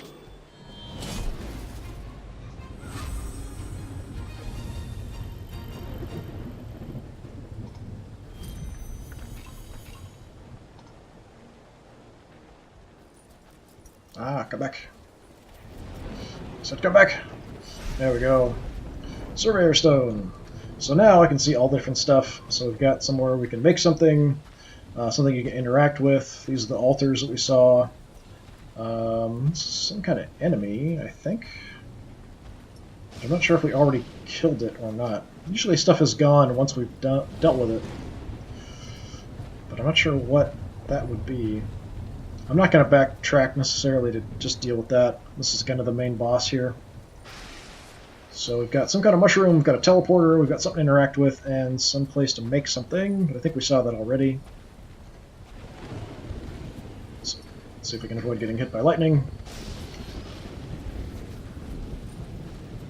And the bomber.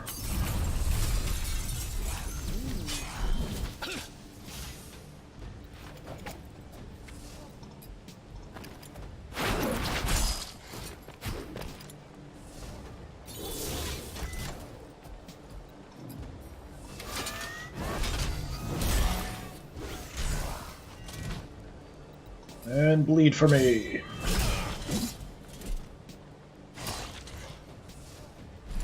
We're gonna get bombed. And poisoned.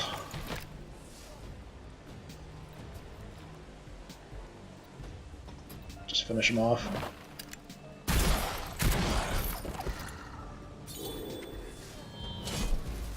You were unwise to lower your defenses.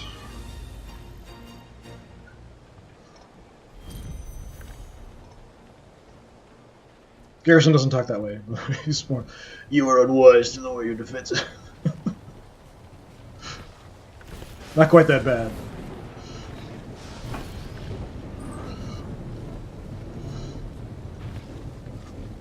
This was kind of a budget game, so there are a lot of things that aren't voiced, but there are some scenes and cutscenes and stuff that are.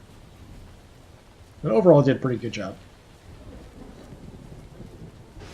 This is one of those Kickstarter stories. Kickstarted game.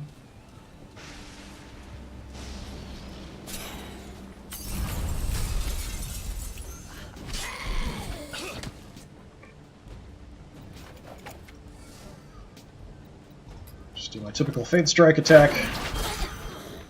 Okay. He was even level 20. Jeez. When you get those crits, they really do hit for a lot of damage.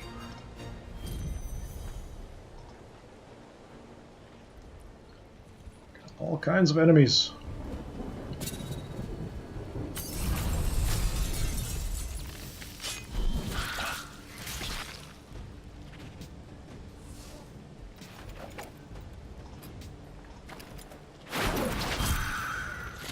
I actually didn't want that to happen. I wanted to actually get a heal off. I mean, Garrison will heal after each combat a little bit, but I'd like to get some other heals going.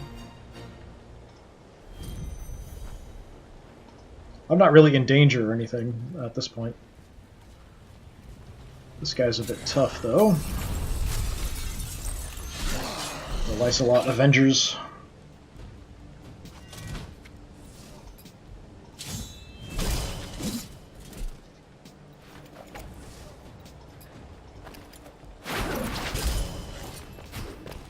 Now's when I want you to crit, not earlier.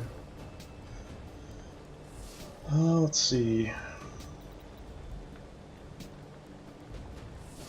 Let's go ahead and sunder him now. We can heal later.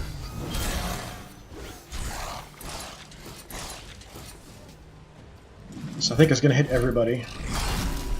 Nope.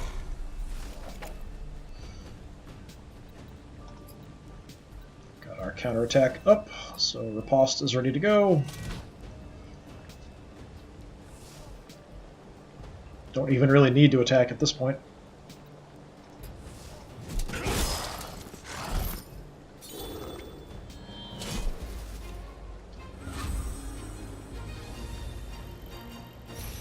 And Garrison levels up. Check out his perks.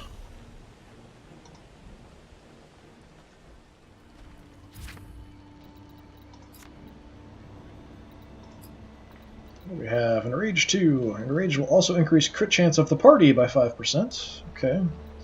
Vicious Wounds. Bleeds can now crit. That would be maybe good. Berserker, when the target is bleeding, increase crit chance of Berserk by 15%. This is kind of the ability I use a lot once I've got people down.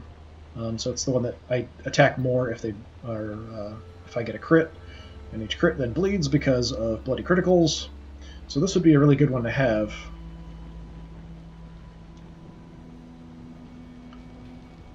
I don't see a good way to get that many points free though.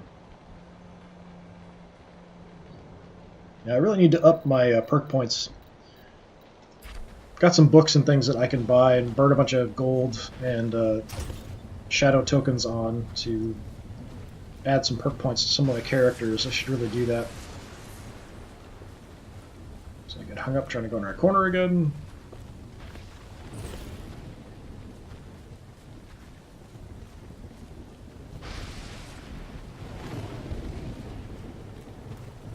Let's go deal with this hangman, I guess.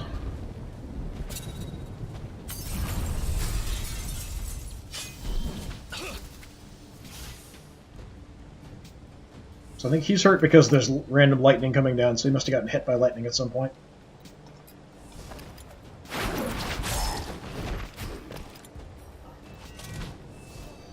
Let's bleed him. Nice.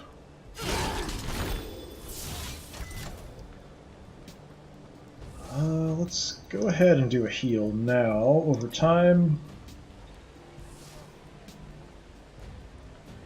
Let's do that on Calabrero.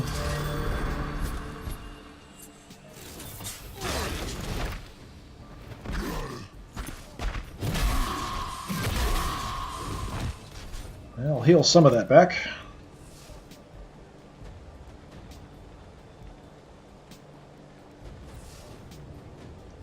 See if we can put a random effect on him.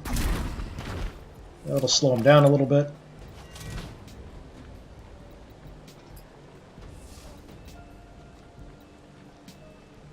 Let's go right to Berserk, I think. Remember what this does. General attacks. So. Got enough. Let's try for Berserk. I haven't gotten many crits with Berserk yet.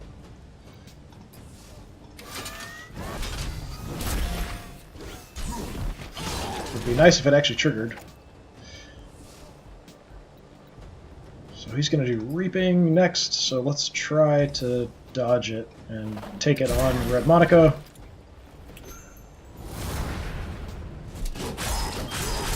There we go. That's how it's supposed to work.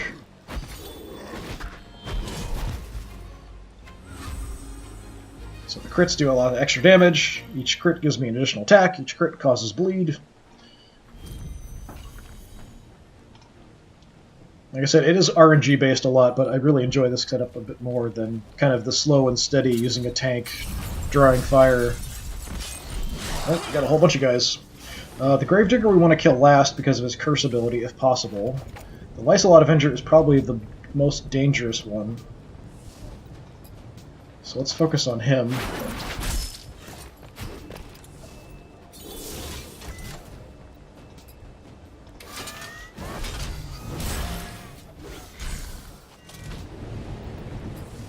Lead him a bit. The Gravedigger can do a lot of quick damage. But the Lysolot Avenger can hit everybody. And can do quite good damage as well. Nice.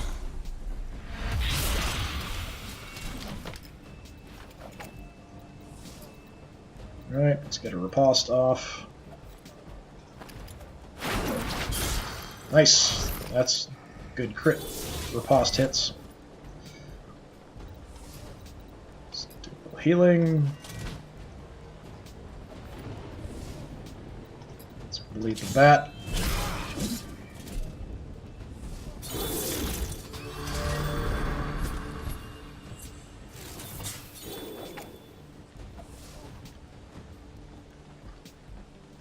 I could potentially unstealth him. Wild Shot has a chance to hit him, so let's do that.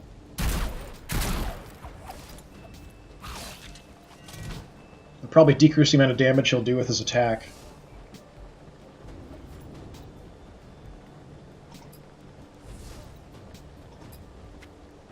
Get the slash off before the bat.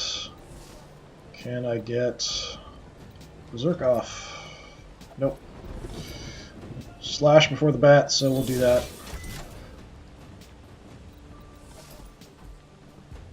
And we'll do a little bit more healing. So I'm going to go with Calibretto.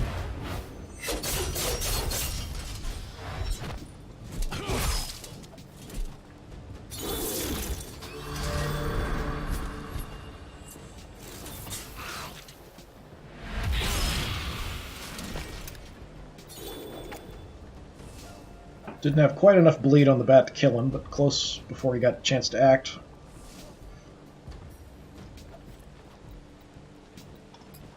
Let's just finish him off. Just the Gravedigger left. So let's Berserk him.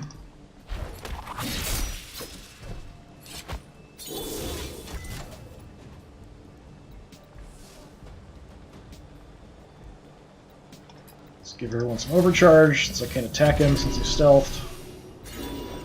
But she can shoot him.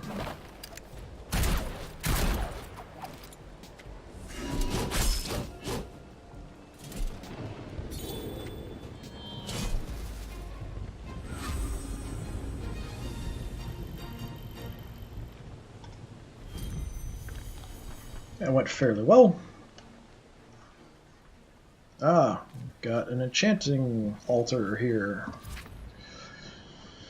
I might actually have something I want to enchant. So a lot of the different things that you can do in the city. So I can build weapons, I can build armor, I can build rings, trinkets, necklaces, that kind of stuff in the city. I can make potions in the city. I cannot enchant weapons and armor in the city. You have to actually find this enchantment altar in a dungeon to do it. Unfortunately, all of the really good enchantments, I don't have the stuff I need. No, I've got enough for this. That's not super great, though. It's the best thing I can do. Yeah, level 17 stuff is probably the best I can do. I don't know if I need any enchantments on anything. No, actually, I don't have an enchantment on Red Monica's weapon. I could go ahead and enchant the staff, because I'm not sure if the one I have is purple or not.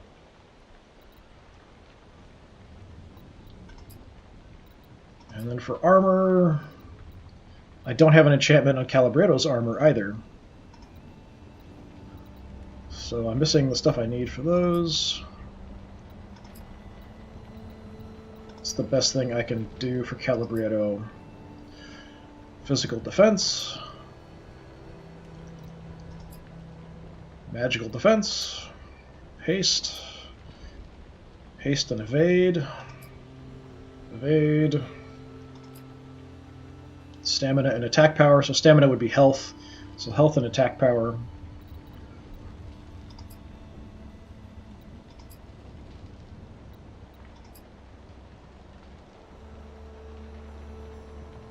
Yeah, physical defense increase would be nice. He's fairly tough as it is. Magical defense isn't too bad. I've got more parts for this, so if I do this, it kind of doesn't limit my options that much.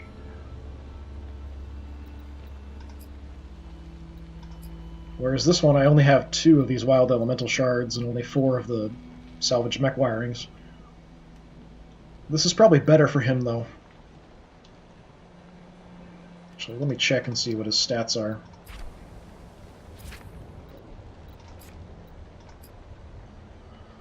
So we have physical defense of 263, magical defense 222. So actually, magical defense being up would be nice.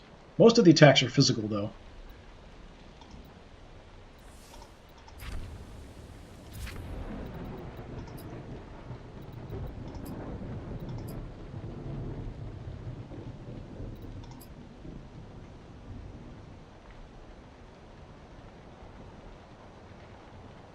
Yeah, maybe just because I have more of this, I'm going to go ahead and do this. I can always replace it later with something better. So as we get better equipment and stuff, if we want to keep the same item, we can always put a better enchantment on it. Most likely we'll find a better item later at that point. But so that's enchanted. Everything's enchanted. This doesn't matter. Weapons, what are we looking at here? Just... You know, I might as well enchant the Staff of Macron as well. What's the best thing I can do for Monica? 10% chance for a shield isn't that great. I don't have what I need for that. Haste and attack power isn't bad. Magic defense and attack power, okay. That's 40 extra damage. That's 40 extra damage. 10% chance to catch people on fire. Increase crit. This 161 is probably only going to increase my crit chance maybe 1 or 2% though. Stamina and attack power, so health and a little bit of damage.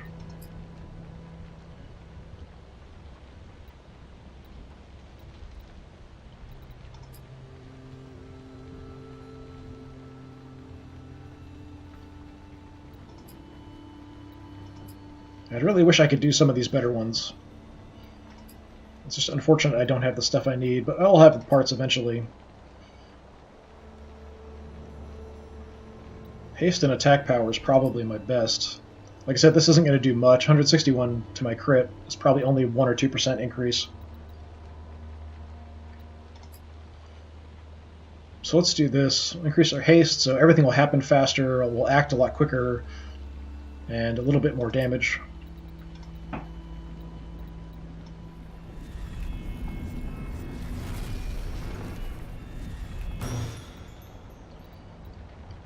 And we might as well enchant the Charred Staff of Macron as well. I think what I had on my other staff was this.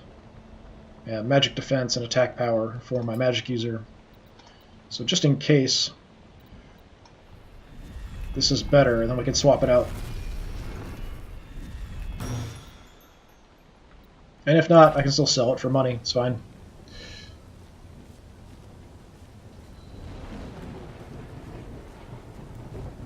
Is there anything else to interact with?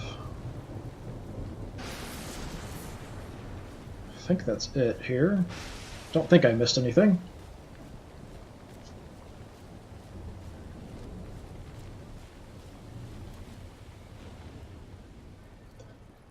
Look at the map. Alright, so next should just be the boss fight. Can heal up and stuff beforehand. There might be a few items here we can pick up. Anything? Maybe not. So heal and restore all mana, usable only once. Yeah, sure. So if you fail against the boss, you actually come back to here, and we'll start from here.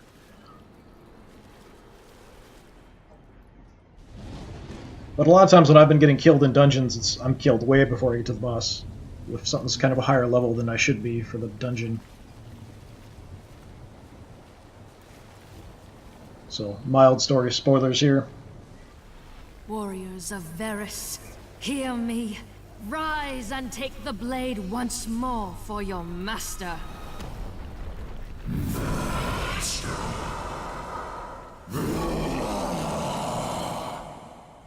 So I do like the comic book art style, the panels and stuff.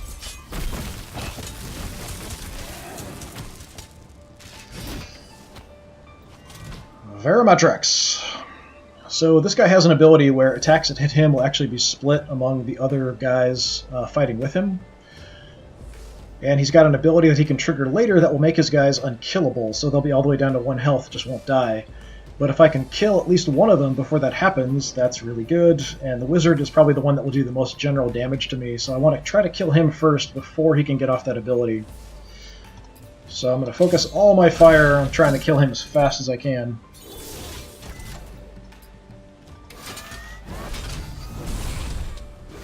Some of it is going to be a little RNG based.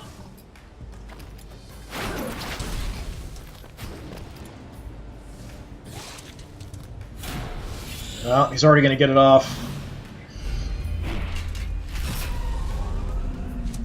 So now they can't die. So that's going to make this a lot harder.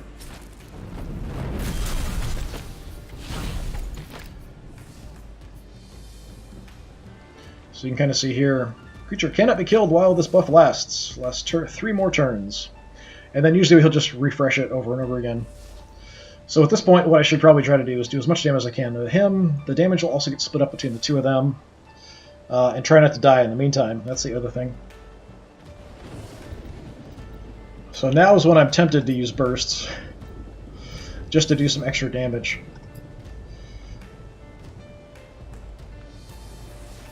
Let's go ahead and see if we can... Well, let's just keep increasing my evade chance here temporarily. Just go back to the main guy. It's going to split up the damage between everybody.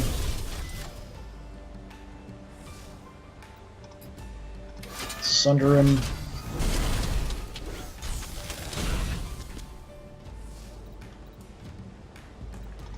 Let's bleed the big guy.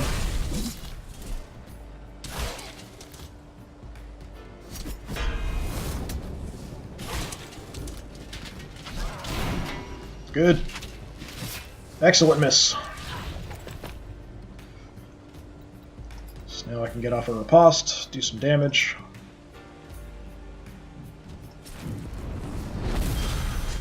Ow. Let's go ahead and use my burst. We'll heal everybody and get rid of negative effects. I think it's 2 negative effects per guy. That's the burst I use way more often than any others. So here we're going to slash, hit the big guy, then we'll berserk and hit him.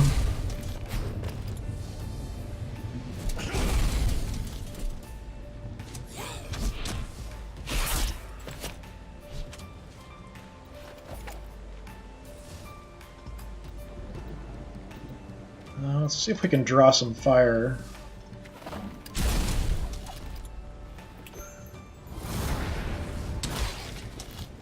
Hopefully avoid getting hit, too.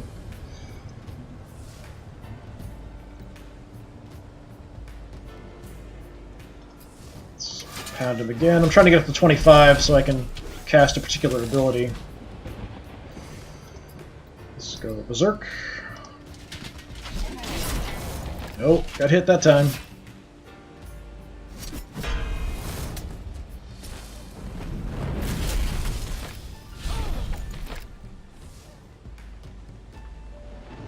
Don't like being on fire. That's not great.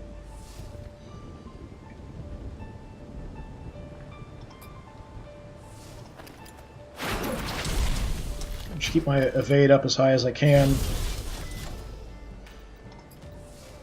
So what I'm going to do is Cleansing Rain. So this heals everybody each turn and reduces or removes debuffs from them, which can include status effects, damage over time effects. It's a little slow, but be quite helpful to get it out.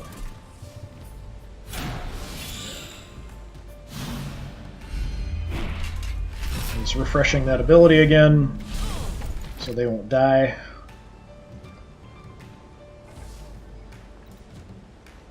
What are we gonna do here? So we go lightning reflexes, try to stay alive.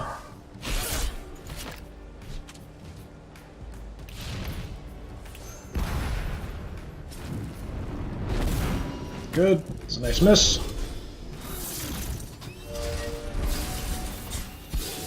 Cleansing Rain. Get rid of debuffs and heal every turn.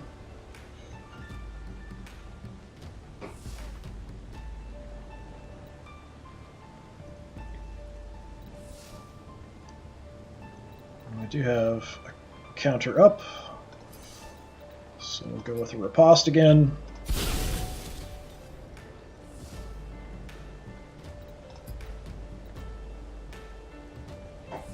There's what I'm looking for. Rupture. So since he is sundered here, I can cast Rupture. So it does damage, and if they're sundered or poisoned, also does a bleed over time of 720 damage.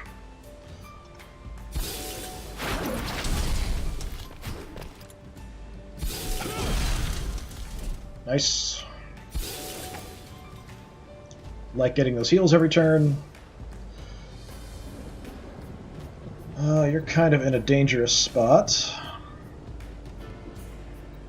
Just kind of keep trying to evade up as high as possible.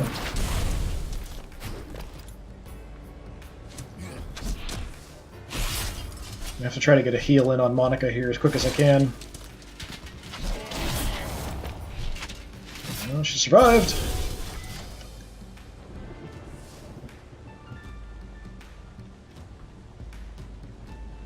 So if I do Gut Punch, I'm not going to act again for a while. I'm going to have to go ahead and burn some of my mana here just to keep Monica alive.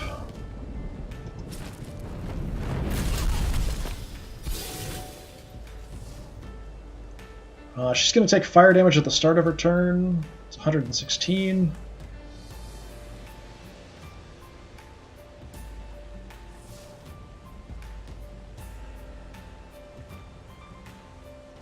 She'll survive. I could go ahead and use kind of the group cleanse. That would take that off, so she wouldn't take that damage. But she should survive, and then she's going to get healed immediately afterwards, so she should be fine. Should be.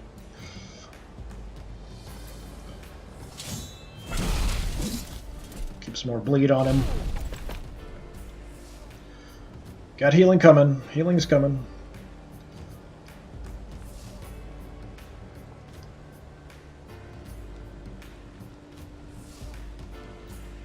I'm going to go for the random ability here, random effect, see what happens. It's not really helpful. Decreasing his magic resistance, basically, there.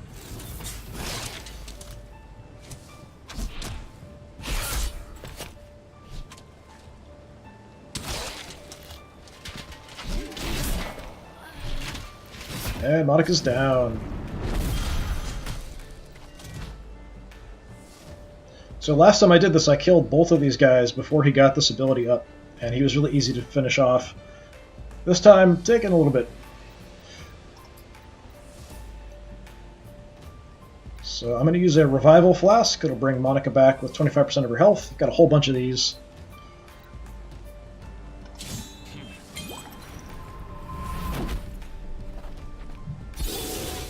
Hopefully she won't get one shot before she gets to do anything.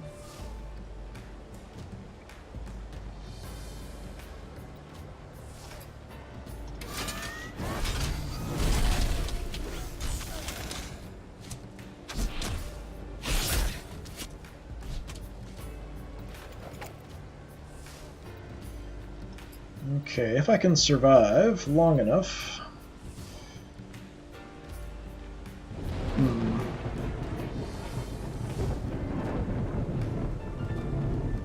Might be able to get Execute off. So he lost one of his guys went before his ability refreshed, so he's having to use his burst.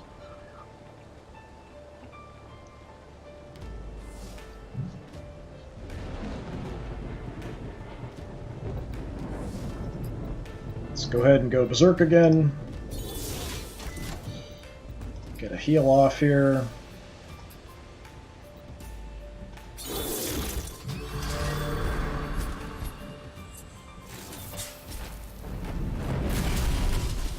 Actually missed. Nice, lots of crits. And dead.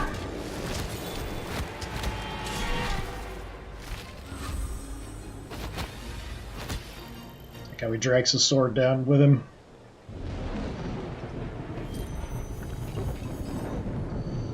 Unholy Pauldron. Impressive, truly. I'd say the champion's death was a waste. You'll make fine replacements. I just have to kill you first. Which you'll raise no more armies. I see now Destra's powers are greater than I anticipated, and that coming here was a mistake.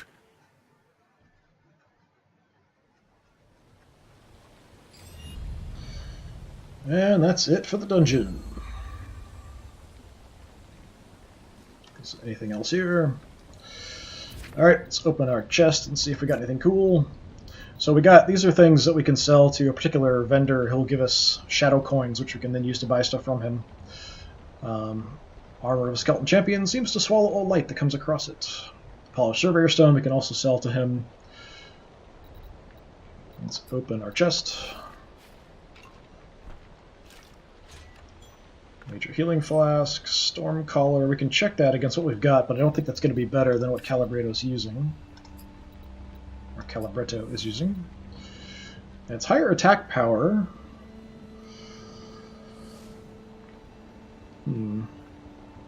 Losing health, losing defense, losing haste. Is that worth it? Maybe? It's comparable in a lot of ways, being kind of the similar. But I do have an enchantment on this. So haste and attack power. So the haste difference doesn't really matter. It's more a little bit of physical defense, magical defense. It's not too big a deal. 220 health probably isn't too big of a deal. So this is probably actually better. I do have quite a bit of health, so if I drop 220, should be okay. Yeah, I think for the attack power, I mean, kind of looking at it like this is, so much green, and it must be so much better. It's only a little bit more, The 220 health is the main thing that's kind of a drop, but I've got enough health that should be okay. Once I put an enchantment on it, it'll be basically comparable. Defensively, I can add some health with an enchantment to it, and then we've got the increased attack power. So we've got 2,000 attack power here. Crits 8.6, 22.7 on evade. So he leveled up. So before it was 19, I think now the crit's 18.8. So I'd like to increase his crit if I can, but a lot of his stuff's sort of just green level things. So he definitely needs some better stuff. So especially anything I can get that would increase his crit chance, I would like to have. I can add health to him.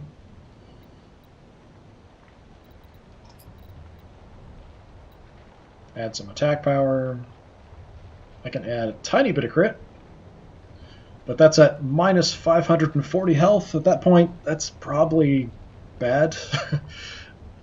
Going from a little over 3,000 to 2,500, 2,600, that doesn't make me comfortable. So I'll stick with what I've got for that.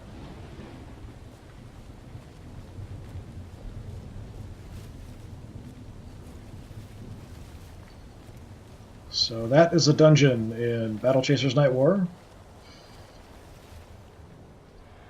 Just quickly what I'm going to do, just to show, I'm going to show my favorite vendor in town, and then we'll kind of be done for the...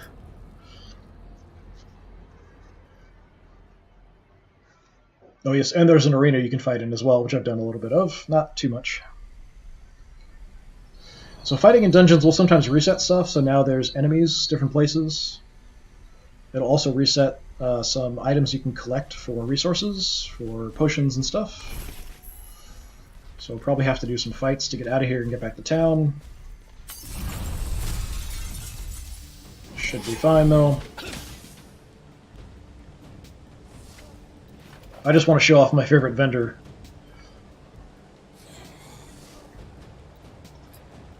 Let's see if I can kill off this guy quick.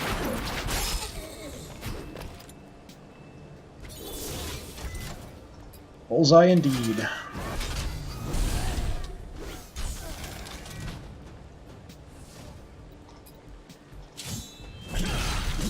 Nice.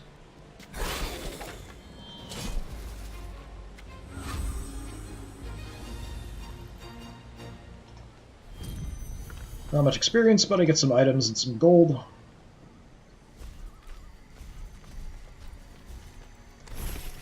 Grab some resources. I'll probably come back when I'm not streaming and collect like everything.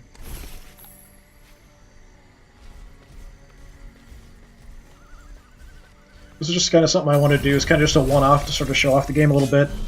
I've been playing this a lot, and I kind of wanted to do some more today, so I just thought it'd be kind of fun to stream. Let's see if we can kill the slime. Yeah, nice.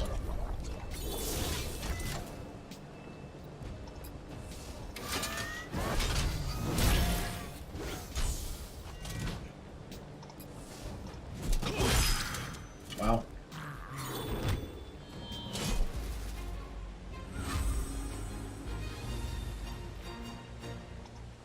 First getting into this area, these guys are actually pretty tough. Now, level 17, not a big deal.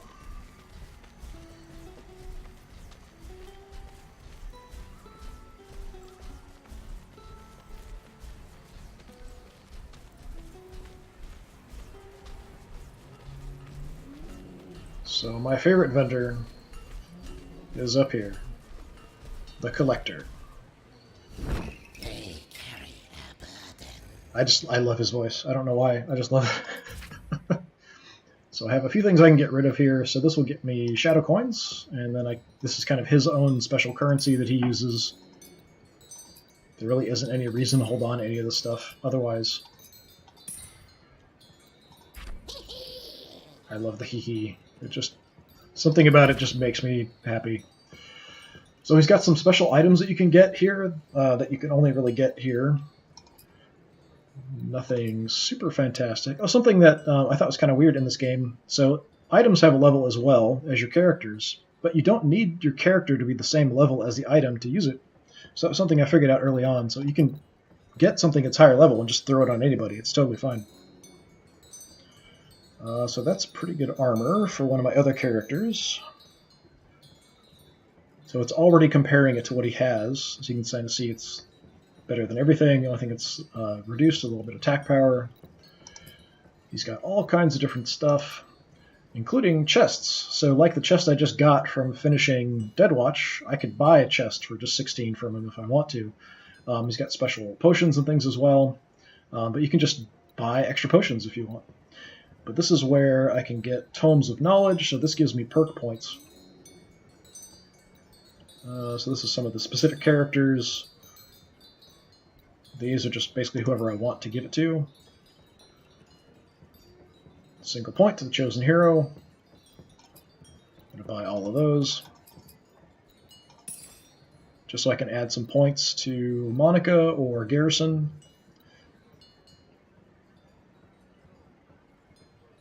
So there's a certain number at that 5 cost, and then there's some at 15 and 25. Some will give all of the single point to all heroes, so all the heroes in the party, though, not necessarily all the heroes that you have, but all the heroes in the party.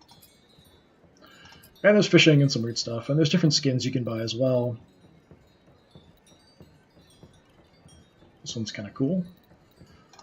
Necronolan. The Dark Lady. Kind of cool. Huh, I actually found something related to this earlier when I was exploring.